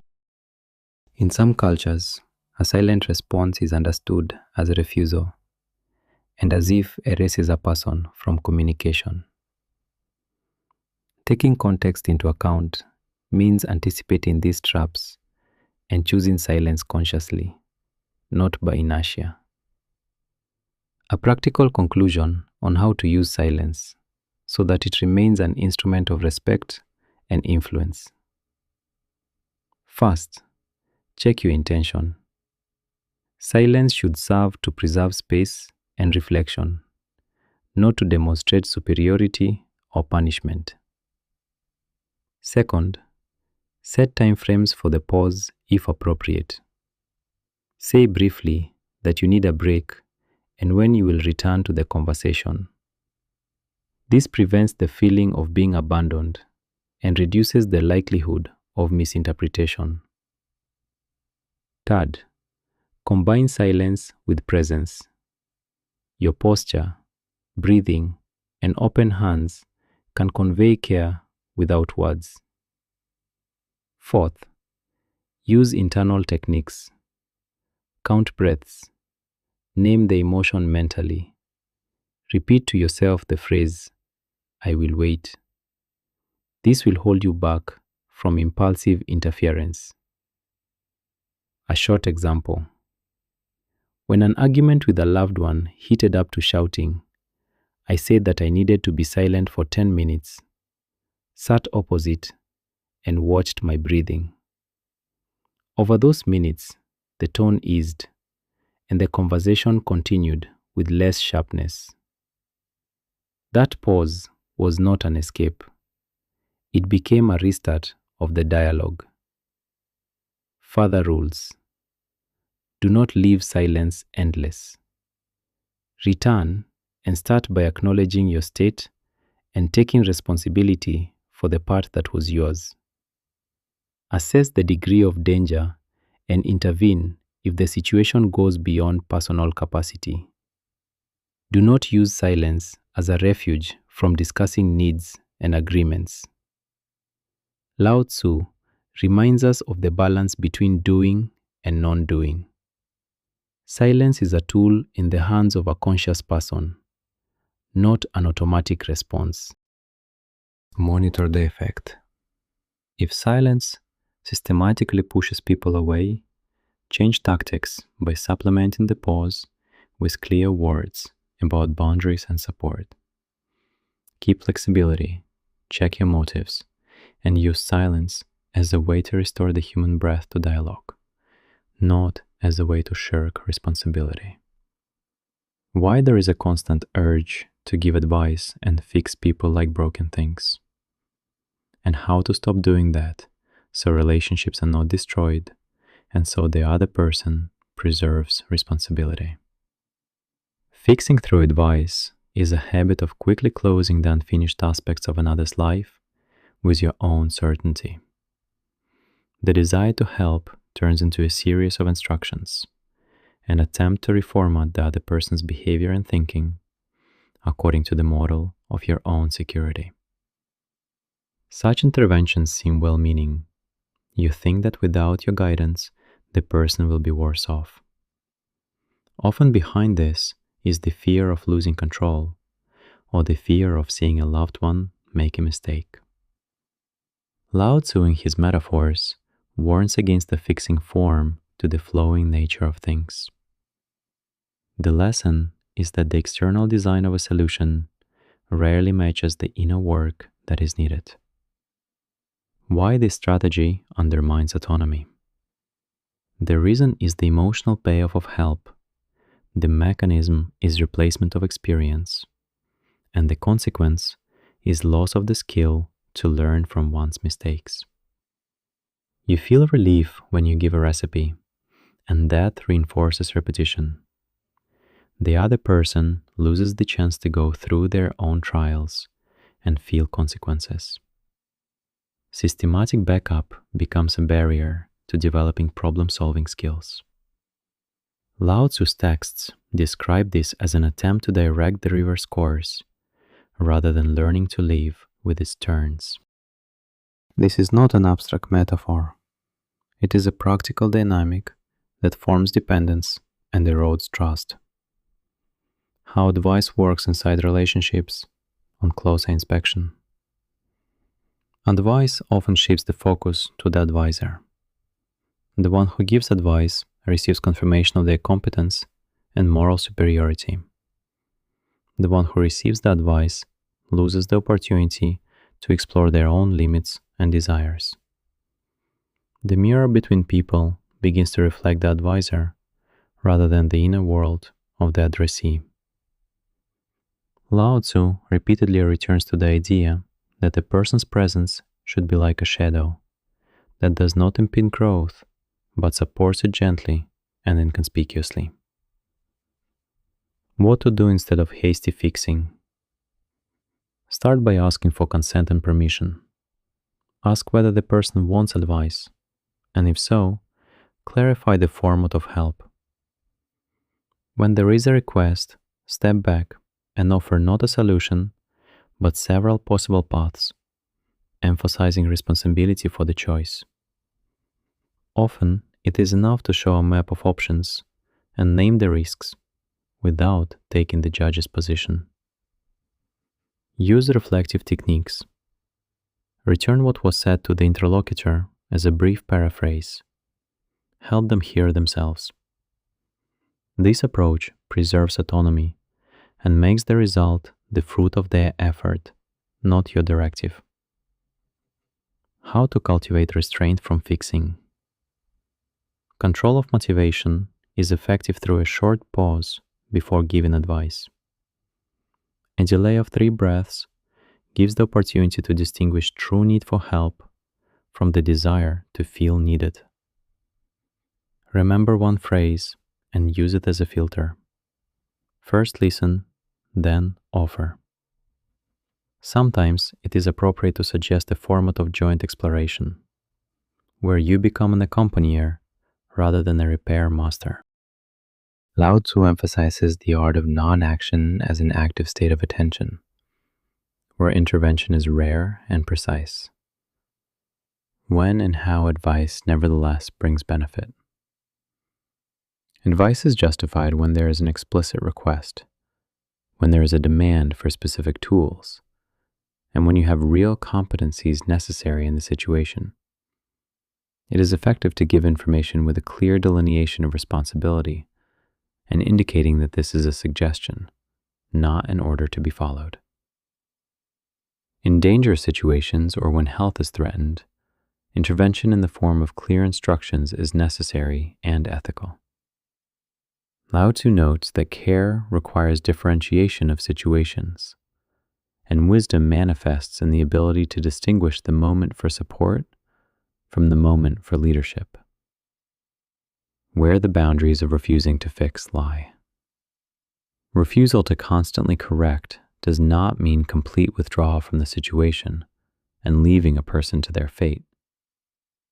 The boundary runs where a person's ability to protect themselves is impaired, or where law, safety, or duty require intervention. In relationships with children, dependents, or in cases of risk of serious harm, the duty of active intervention remains. I suggest keeping a rule of transparency. If you decide not to fix, explain this briefly and clearly. Say how you are ready to support and what you consider acceptable in terms of help. This way, you preserve respect and do not turn restraint into abandonment. A practical takeaway in one sentence for daily practice. Answer first with a question about the request, then with a description of possible paths, and only after explicit consent share tools, always returning responsibility for the choice to the interlocutor. Lao Tzu repeated the idea that influence grows from respect for the natural course of things. Watch your motives, practice a delay before advising, and remember the boundaries where care takes the form of decisive action. A small practical exercise for a week. Each time you feel the urge to give advice, stop and take 3 steps. 1. Ask whether the person wants advice. 2. Paraphrase their words. 3. Offer options without imposing, marking them as possible. At the end of the day, note what changes in communication and in your feelings occurred. Write down 3 cases when restraint led to a positive outcome and 1 case when intervention was necessary. This will help develop flexibility and clarity of intention. If you notice that the habit of giving advice is deeply rooted, use the support of an observer. Agree with a close person on a stop signal that will remind you to pause. Read short texts about empathy and autonomy together. Discuss boundaries and responsibility. Remember, the goal is not to stop caring, but to learn to care so that the other remains the author of their own life. After all, trust is not a relinquishment of influence, but respect for each person's right to their own path and to mistakes that lead to maturity. Practice patience as a skill. Mark the moment you want to advise and write down its motivation. After a month, compare the notes and note how relationships and inner calm have changed. This is the most reliable feedback. Try asking more often what matters to the person. The consequence of showing empathy without preserving yourself is clear and tangible. You become exhausted, lose your footing, and a quiet dependence arises in the relationship, where another's anxiety becomes your constant burden. Emotional fatigue accumulates slowly, first as growing tightness in the chest and insomnia, then as irritation and aversion toward the person you wanted to help. This undermines the sincerity of care because attention is hampered by fatigue and decisions cease to be honest. They adapt to the desire to avoid the next anxiety instead of helping the person grow. The cause of this process lies in the mechanisms of empathy and personal motivations. Empathy is the ability to feel another's state, but biology does not place boundaries between another's experience and your body. Mirror neurons include you in the emotional field of the interlocutor, and if you do not set a conscious barrier, reactions to another's pain are taken as your own. At the same time, a hidden savior impulse often operates. The desire to be needed, the need to reduce another's pain for the sake of your internal steadiness, the fear of confronting helplessness. Lao Tzu, in his images, points to the subtle difference between presence and dissolution. He does not speak of distance as coldness. He shows that presence can be both gentle and steady. Clarification helps to see signs and boundaries. Signs of immersion, constant thinking about the other's problem at night, a need to justify or correct their behavior, loss of interest in your own affairs, feeling guilty when trying to step back. Boundaries appear in bodily signals, tightening in the stomach, rapid breathing, or conversely, internal numbness. Empathy with preservation of self implies the ability to accept the person's state as information, not as a load. Lao Tzu uses the image of water that takes the shape of a vessel and does not lose its nature. Empathy should be flexible but not consuming. You need to learn to verbalize your state gently and honestly. Say that you hear them and what is acceptable to you, keeping a caring tone without apologizing for your boundaries. A practical tie-in, a set of concrete anchors that can be integrated into daily interaction. First, work with bodily anchoring. Notice your breathing and keep contact with your feet on the ground when you enter another's emotional field. A brief grounding of the body returns belonging to your center. Second, use the reflection formula. Briefly paraphrase what you heard and indicate your feeling, leaving the choice to the person. In words, this looks simple and sustainable. I hear that you are struggling. It's important for me to know how I can support you, and I feel that I will need to rest for an hour before I can engage more deeply. Such a construction preserves empathy and sets limits at the same time. Third, introduce regular recovery rituals. Short breaks after emotionally intense conversations, daily practices to restore attention, and a habit of noting when you shift from compassion to solving someone else's tasks. It is then useful to train distinguishing motivations before acting. Ask yourself a question that does not sound like instruction to the other, but as an internal filter. What am I seeking when I offer help?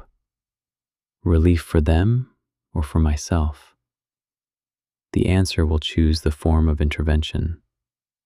If the goal is to ease your own anxiety, first use the breath stop and pause technique. 3 slow inhales and exhales provide distance between impulse and action. Lao Tzu emphasizes the value of pause as action, and it works in relationships. Pause does not negate help, it makes it conscious. Reliance on the language of clarity reduces the risk of absorption. Instead of long attempts to understand all the details, keep phrases short and checking. Phrases that help are signals of consent and boundary at the same time. Do one action at a time. First listen without solving, then offer information. and only after consent move to joint exploration of options. Such a staged approach protects the other's autonomy and your ability to remain a resource, not a source of additional tension. Another technique is to limit involvement by time and role. Set for yourself clear frames of help. How much time you are willing to discuss the problem now, what kinds of support are available and which are not. State this calmly. These frames act as a respectful service. They preserve your energy and help the other survive the consequences of their decisions. Lao Tzu often speaks of measure and proportion. In relation to emotions, measure is nobility, not hardness. Developing a habit of reflection strengthens the inner core. Keep a brief journal of sensations after emotional conversations. What you felt, what thoughts came to mind, which needs remained unmet. Writing helps distinguish recurring motives. For example, the desire to control the outcome or to avoid your own vulnerability. Mindfulness makes empathy mature because it turns reaction into choice. Finally, remember community and the distribution of responsibility. Support does not have to be your sole task. Involving others, delegating care, and seeking professional help where needed preserve your ability to be present. This is not shirking responsibility. It is respect for the limits of your capacities and for the other's strength to learn from experience. If you take these supports as a practice, empathy will become a stable resource, not a source of depletion.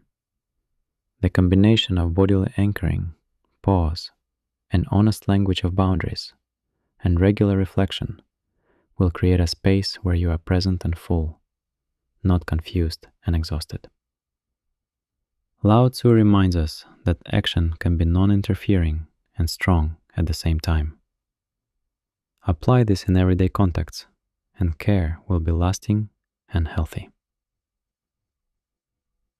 I'll start with a narrow situation where resistance is especially visible. A person pushes away help with a sharp phrase, folds their arms, withdraws into silence, or replies with sarcasm. You feel an inner urge to press harder, to explain, to persuade, to show that the care is justified. The body reacts with quicker breathing, tension in the shoulders, and the desire to regain control of the situation. This is a particular case, but it shows a characteristic dynamic. Resistance appears as compressed energy, and the impulse to break through the wall comes alongside the need to keep the connection. A short conclusion from this observation. Resistance is not just an obstacle, it is a form of expressing a desire for space. It always carries information about boundaries, fears, and drives. When you perceive resistance as a signal rather than as a rejection of the relationship, the direction of your action changes. The tone changes, the pressure lessens, and the possibility opens to redirect the energy into a movement the person can accept. Expanding the idea, one can say that using resistance is a method of working with force, not expelling it. Resistance is turned into movement, given shape, offered a step in which the person preserves autonomy. Lao Tzu speaks a lot about softness that bypasses the hard. The image of water flowing around a stone helps to see the principle. The flow of energy looks for a path. It does not fight the mass.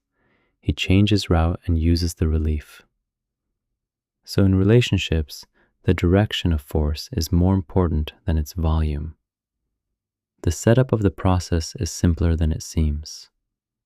Resistance arises from fear of losing control, from shame about vulnerability, or from the need to protest against imposition. Biologically, it is a reaction to a threat to one's autonomy. Psychologically, it is a way to establish one's significance and test how much the other respects personal territory. Lao Tzu suggests perceiving such manifestations as part of the whole flow of interaction, not as a defect of the object you are dealing with. A practical technique begins with observing and gently receiving. The first action is to reduce the intensity of the impulse. This is not passivity, it is a redirection of your energy. Breathe more deeply, slow your speech, cut down the amount of advice. The next step is to offer limited options that give the person a choice, but do not overload them. Choose from several small actions, each of which does not require capitulation to you. This approach allows the energy of resistance to grow into an action the person is actually ready to take. Another technique is redirection through a question that restores agency. The question should be short and open-ended. It should not offer a solution. It should request the person's inner map. What action are they capable of now? What small step seems acceptable? You help the energy find a support for movement. Lao Tzu emphasizes the value of indirect guidance. Sometimes a question quietly thrown out has more effect than long explanations. Working with timing is important. Often, resistance subsides if you give a pause and let the emotion settle. Ideas are born in the pause, and the person gets a chance to try on possible options. Timing helps channel tension to a point where it is useful. I suggest practicing waiting as an active choice. Hold presence, but do not force the moment of change. This is a strategy that saves you energy and preserves respect for another's space. Summarizing the methods leads to a simple formula of action. Observe, soften, offer choice, wait for the result, maintain boundaries. These steps turn resistance into a development resource. The consequences of such an approach are practical. The person more often makes decisions themselves, the bond strengthens, and you retain more resources for sustaining the relationship in the long run. The limitations of this approach are important and obvious. There are situations where redirection and gentle guidance are powerless or dangerous. In cases of physical threat, coercion, systematic violence, or extreme dependency, intervention requires firm actions and external help. If attempts at redirection are repeated without effect, if the cycle of escalation depletes you or causes harm, your responsibility is to stop and change tactics. Lao Tzu speaks about measure and about movement needing to fit the circumstances. Sometimes measure implies protection rather than gently gliding around an obstacle. There is also an ethical limit. Using resistance as a resource is permissible if the goal is to support the other's autonomy, not to manipulate its expressions for your own gain. Signs that the boundary has been crossed. You continue to act when you feel you are doing it for your own comfort, or you start ignoring clear suffering of the person in favor of solving your task.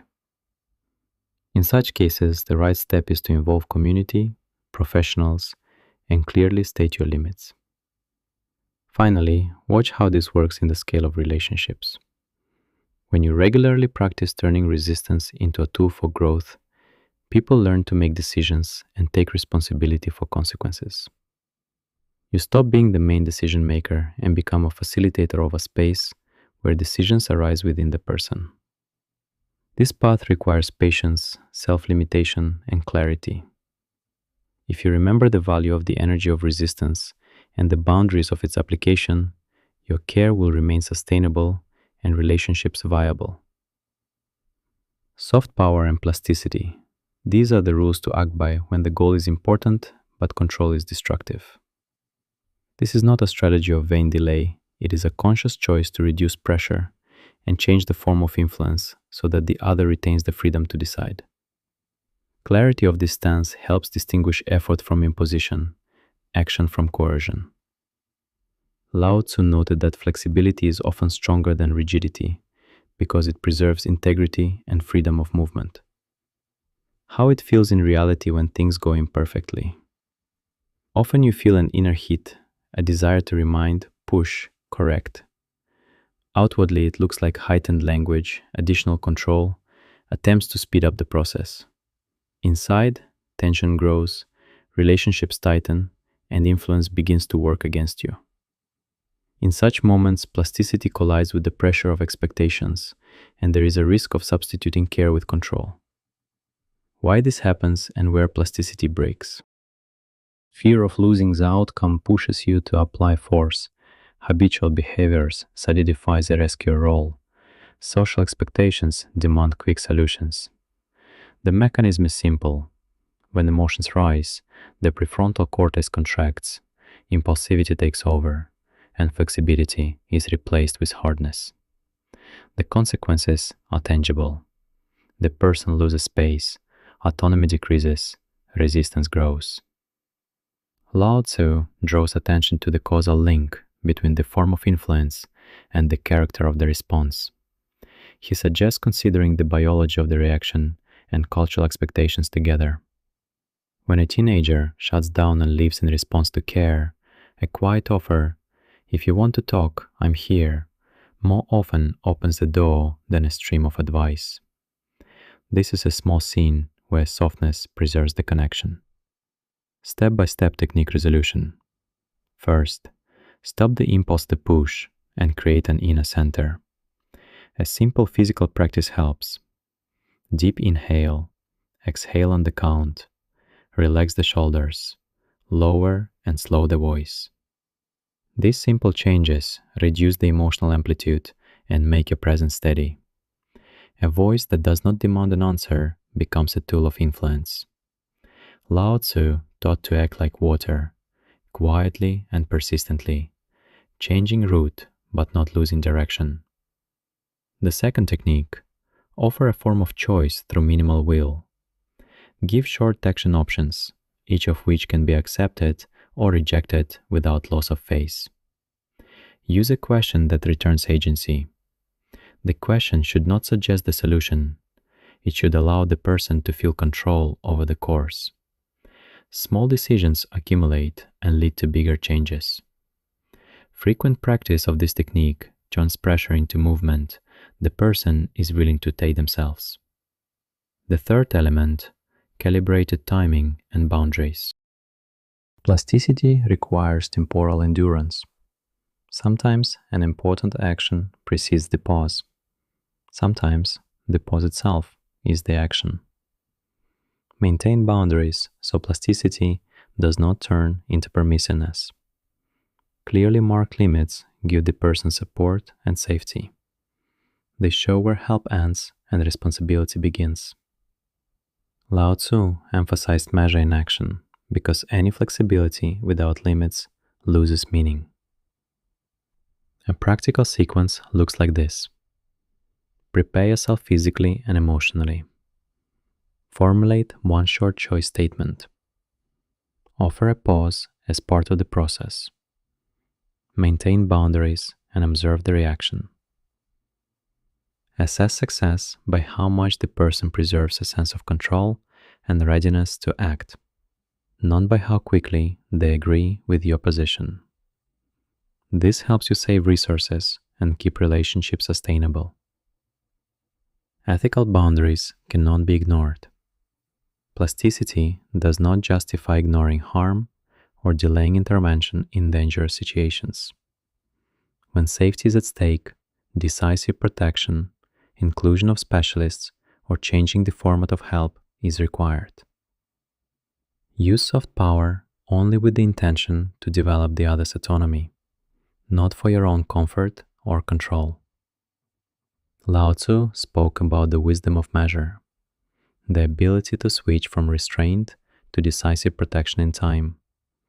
And that is the criterion that separates the ethical from the negligent. Watch your results and adjust the approach. If relationships grow stronger, if the person more often comes with solutions, if you retain resources, plasticity is working. If you notice relapses into control, or the feeling that your flexibility has turned into constant accommodating, it's time to restore clear boundaries and assess support systems. I apply this approach as a continuous training of attention. Flexibility requires discipline and honesty with yourself. Let soft power become a practice, not an idea. Train your breath before a conversation. Reduce options to one or two real choices. Remember the pause and keep boundaries. The more often you choose a form that preserves the other's freedom, the less often you will have to fight for the person. At first, this seems easier in words than in practice. Old habits of power hold tight. Start small. Pick one situation a week where you typically rush and intentionally slow the pace. Note what thoughts and feelings arise, which words work, where resistance appears. Write down observations. This will help avoid repeating the automatic pattern. By making these experimental pauses, you teach not only yourself, but also your environment a new manner of interaction. It is also important to develop empathy without self-sacrifice. Compassion does not obligate you to solve someone else's problems instead of them. It is a tool for understanding the motivation and fear from which resistance and avoidance grow. Ask clarifying questions. Reflect back what you heard, but do not replace the other's choice. Finally, remember the long-term effect. Soft power works slowly but steadily. It creates conditions for responsibility, maturity, and trust. If you are ready to patiently support this path, changes will be deeper and more lasting than any temporary control. Let your softness be purposeful and your firmness flexible. Do not forget to mark even small successes and honestly discuss mistakes. This is how a stable habit and mature responsibility are formed. There's a contrast between the desire to fix everything with force and the art of leaving room for movement. When the habit of solving other people's difficult problems grows, influence sounds like a directive and blocks autonomy. Minimal will offers a different image. Reduce the effort to one clear point of intention and let the rest happen without intrusive control. Minimal will is a conscious reduction of motivational interference in another person's actions.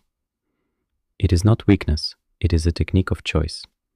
Priority is given to a narrow, targeted influence sufficient for your signal to be decipherable, but not overwhelming. Lao Tzu described something similar as action that leaves no trace of coercion, and in this ancient image lies a critical meaning. Leave the way open for the person's own movement. How it works internally. Excessive pressure activates defense mechanisms, anxiety, blame, and desire to speed up the result. Minimal will reduces the emotional tone of the signal, concentrates energy on one specific action, and conserves psychological capacity. The mechanics are simple. Reducing intensity changes the character of the response. The person is less likely to enter open conflict, more often stays in contact with their own motivation. This is not magic, but a change in interaction parameters, fewer directives, more space for decision. When the effect comes, the results are more durable because they grew out of the other's personal responsibility, not external pressure. Practically, minimal will appears as a series of small decisions. Formulate one clear goal, limit actions to the minimally necessary to state it, and then step back. The boundary is important, holding the intention without repeated effort. The voice shortens, words become fewer, gestures become signals rather than directives. Bodily, it feels like a support in the chest and steady breathing, which keep you present without being drawn into the drama. Lao Tzu used the image of the softness of water. And here, water is precisely the endurance with which you offer a path, but do not pull someone along. There is a causal line worth keeping in mind. When will is excessive, autonomy shrinks. When will is minimal and consistent, autonomy grows, and with it, inner motivation. This explains why quick victories through pressure rarely last. Minimal will creates conditions for skill formation, and skill is born from repeatable, personal decisions of the person themselves. This process requires your patience and willingness to accept a slow tempo of change. A simple check helps to recognize the right scale in reality. Ask yourself, what exactly do I want to change right now? And which parts of that change can I actually ensure without substituting the other's role? If the answer is hard to formulate, the will is diffuse, and the intervention will be heavy. The formulated goal should be short and specific. One sentence, one request, one frame for actions. This format reduces the chance of slipping into control and leaves room for the interlocutor's responsibility. Limits of application are decisive. Minimal will is effective where adult decisions, choice, and habit formation are at issue. In situations of threat to safety, violence, or severe mental disorders, minimal will yields to more decisive actions and external protection. Lao Tzu emphasized the wisdom of measure, the ability to timely move from restraint to real protection. And this is exactly the criterion that separates the ethical from the negligent. Internal monitoring of your own motivation is a key skill. Track how many thoughts arise about how the other should act, and how many actions you are willing to take to maintain your formulation. If the number of thoughts increases while actions are absent or repeat automatically, this is a sign of excess will. In that state, it is helpful to use this technique. Reduce the number of words, leave one firm and clear signal, and observe. The more you practice this, the more accurate your sense of measure becomes. The social effect of minimal will is that it trains autonomy and trust. People around respond to the reduction in pressure, sometimes not immediately, but more often they start trying their own solutions. Support turns into a frame, not into life-shaping for the other. This changes the dynamics of relationships. Less shifting of responsibility, more mature agreements. Trust is consolidated when you consistently hold to the chosen minimal line, and this requires discipline that from the outside can look like calm endurance. Control over the application of this technique requires honest self-assessment. Minimal will becomes avoidance if you most often postpone important decisions for your own comfort. The indicator of adequacy is readiness to activate when the situation truly requires intervention, and the ability to keep the intention small when intervention is appropriate for training autonomy. Check your motives. Are you acting to relieve another's responsibility for your own ease, or to give the person a chance to try themselves? Try for a week to pick one interaction where the desire to control usually appears, and consciously reduce your intervention to one signal. Note what changed in the other person's behavior and in the relationship between you. Write observations as a tool for reflection. The practice is not stubborn refusal of help, but gradual training of endurance and precision in intention. This is a path of discipline that requires calm attention to your impulses and readiness to notice when protection needs to be strengthened. Fixation. Minimal will is a way to stop fighting for the person while preserving care and influence. It preserves the dignity of the other, conserves your resources, and creates conditions for genuine responsibility. Lao Tzu proposed acting so that traces of your intervention are as small as possible. And in this image lies a criterion of maturity. The goal is achieved not by loud efforts, but by a precise measure of intention. When you form a habit of minimal will, struggle yields to steady presence, and inference becomes soft but deeply effective. The mirror principle is a way to stop fighting for another by reflecting their state and returning responsibility to them while maintaining support and presence. When you reflect the interlocutor's emotion, not by copying it, but by delicately showing its visible form, an important shift occurs. Reflection works like a mirror. It makes the interior visible as the subject of conversation, moving the reaction from an unconscious mode to a mode of awareness. Physiology includes mimic and vocal responses, but the key element is holding your own nervous system in a calm, registering state. In that mode, the other's emotion ceases to overlay you and becomes material the person can work with themselves. This reduces the impulse to intervene and at the same time increases the chance that the person will find a solution themselves or at least become aware of the cause of their attention. A short conclusion from this mechanism. Reflection gives space for the other's self-sensing and reduces the need to rescue or manage the process.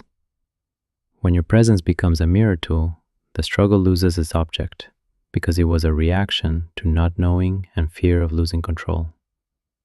Reflection makes the process transparent and returns initiative to the person. How this looks in the dynamics of relationships and why it works. In normal communication, emotional reactions amplify each other, creating a circle of escalation. Reflection breaks the circle through delay and neutral feedback. You fix the tone, speed of speech, facial expression, and return it back with a slight change that does not evaluate or instruct. Such an action does not erase the emotion, but makes it available for observation. By becoming the observer, you help the other see their own reaction structure. The source of choice begins to appear in the field of consciousness. This method works also because the human psyche often needs a mirror to recognize itself. The mirror makes visible what is usually experienced as background anxiety or an unconscious demand. Note the bodily component. When you mirror, it's important to keep your body steady and your breathing even. For you, this means working with your own rhythm, not speeding up your response and not fully aligning with the other person's drama.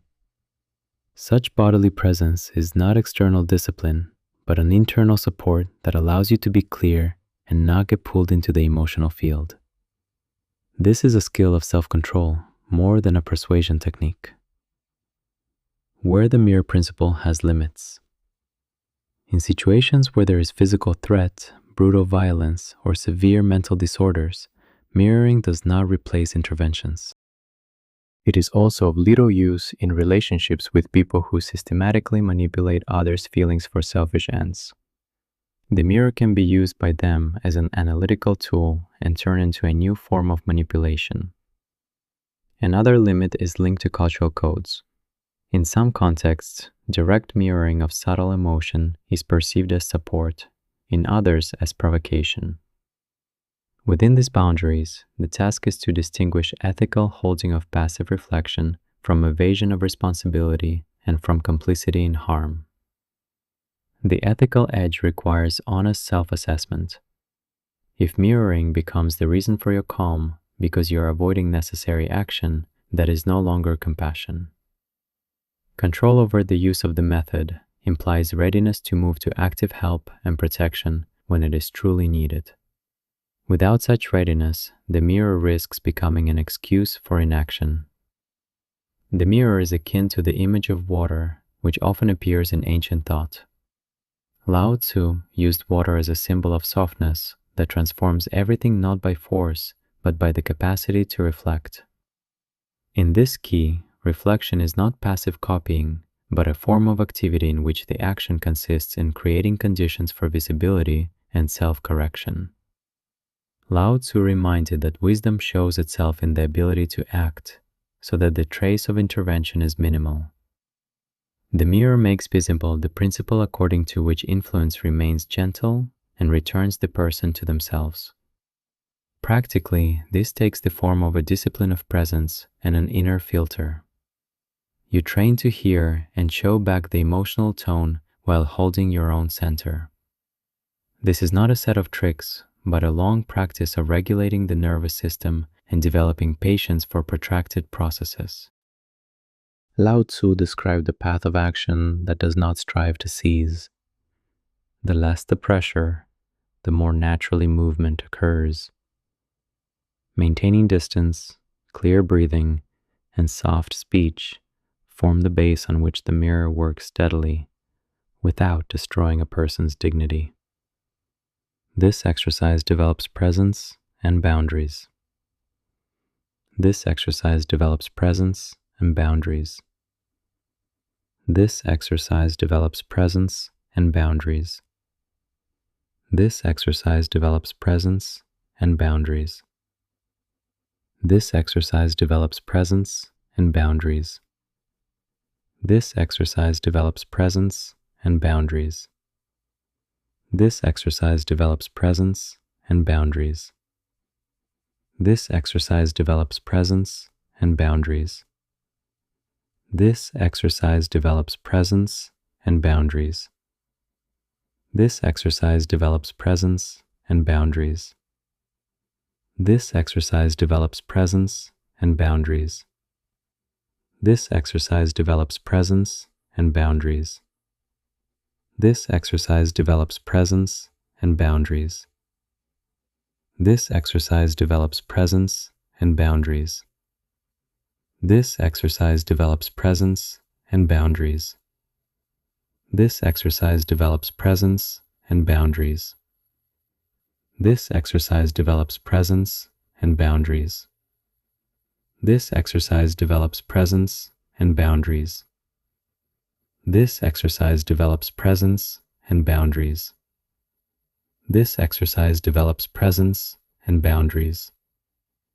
This exercise develops presence and boundaries. This exercise develops presence and boundaries. Done.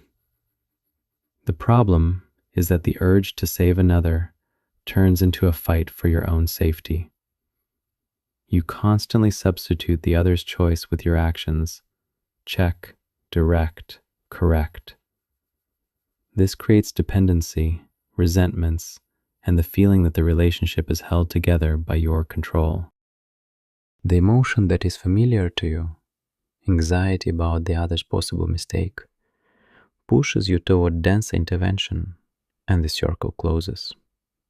The harder you press, the more the person loses the ability to act independently, and you experience your intervention as a necessary mission. The criterion for delegating freedom is formed around clarity of intentions and honesty in actions. It includes the following: the person's consent to take responsibility, clear boundaries of authority and consequences, minimal external guidance sufficient for the start, openness to reviewing and adjusting the role if necessary, the presence of a safety backup in case of real danger. Each point is important not just to know, but to be able to feel. Consent should be heard not only in words, but in behavior.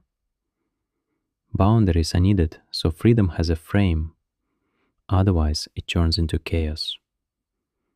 Minimal intervention means giving tools, not a recipe. And backup allows you not to cling to control as the only form of care. These criteria act as a check.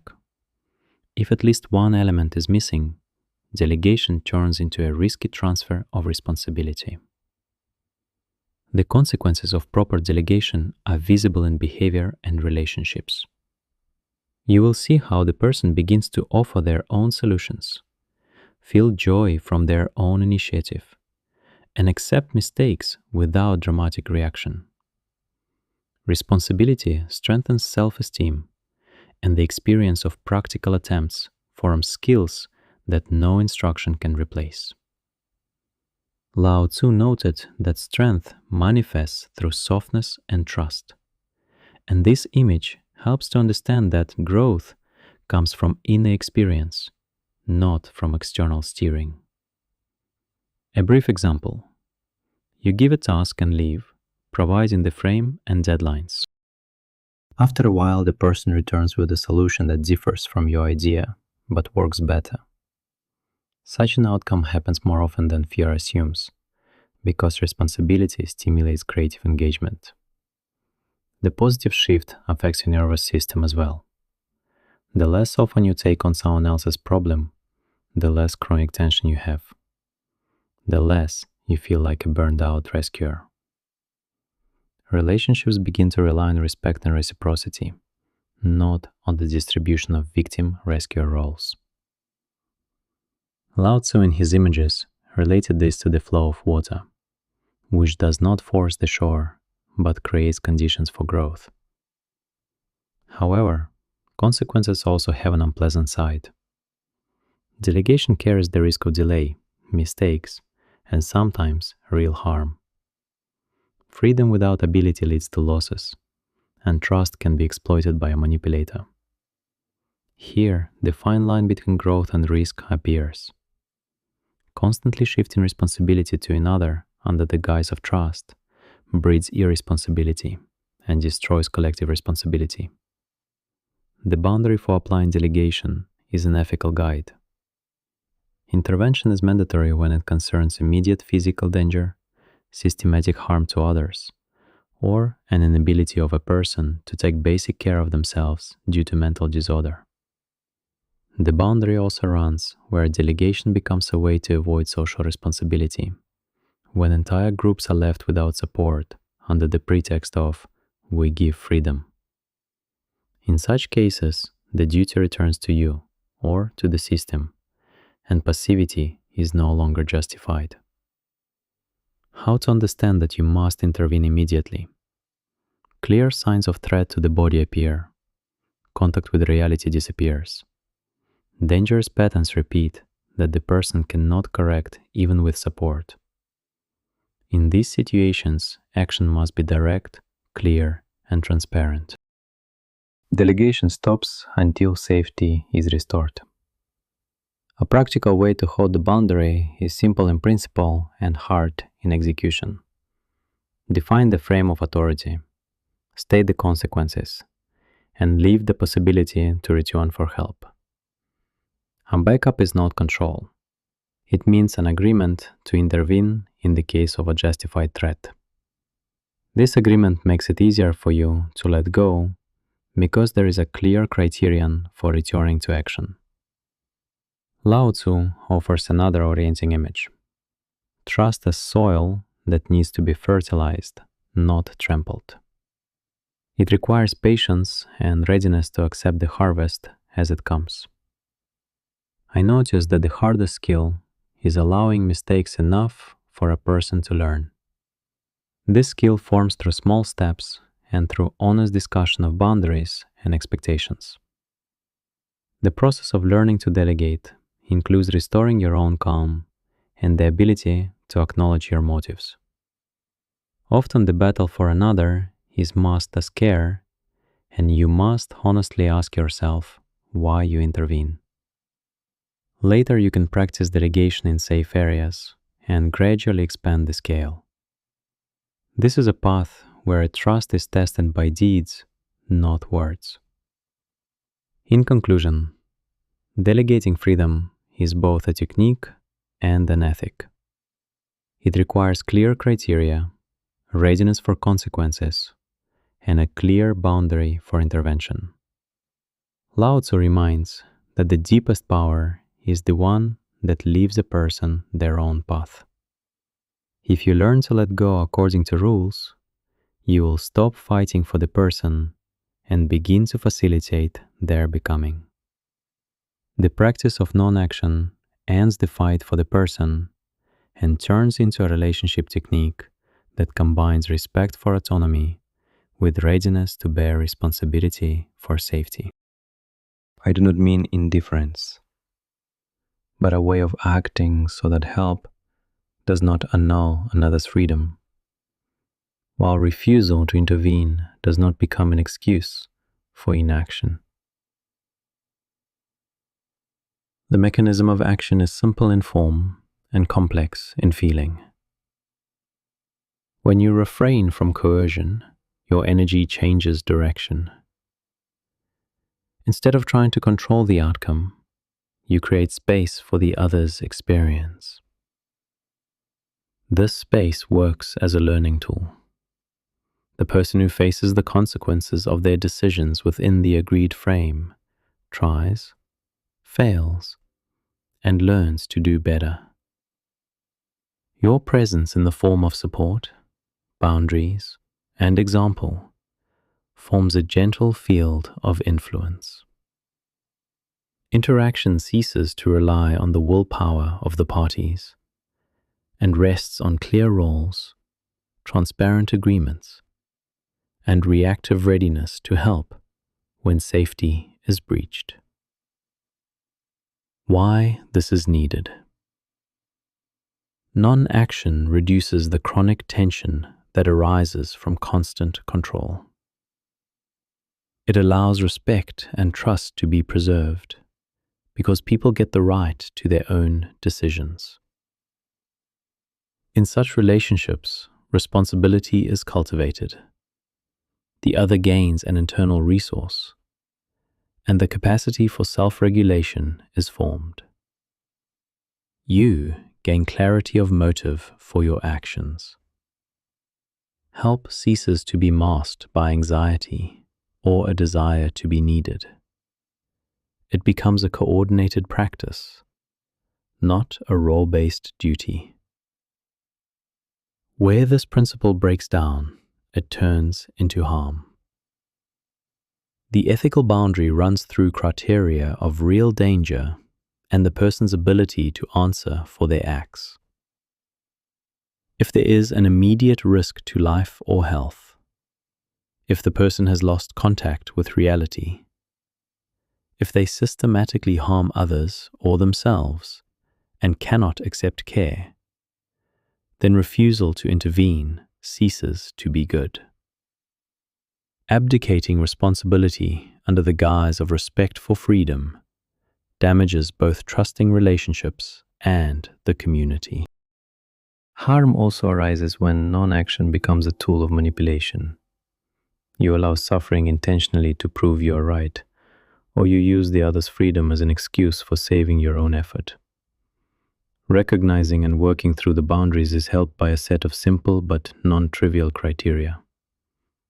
First, is there an immediate threat to bodily safety? Second, is the person capable of recognizing the consequences of their actions and accepting responsibility? Third, does refusal to intervene become a way to shirk social duty to the vulnerable? When at least one of the criteria is met, action must be reoriented from waiting to intervention. This intervention remains minimal, transparent, and discussed in advance where possible. An agreement about backup relieves you of guilt and gives a clear marker for returning to action. Distortions appear subtly. Sometimes non-action covers fear of facing protest.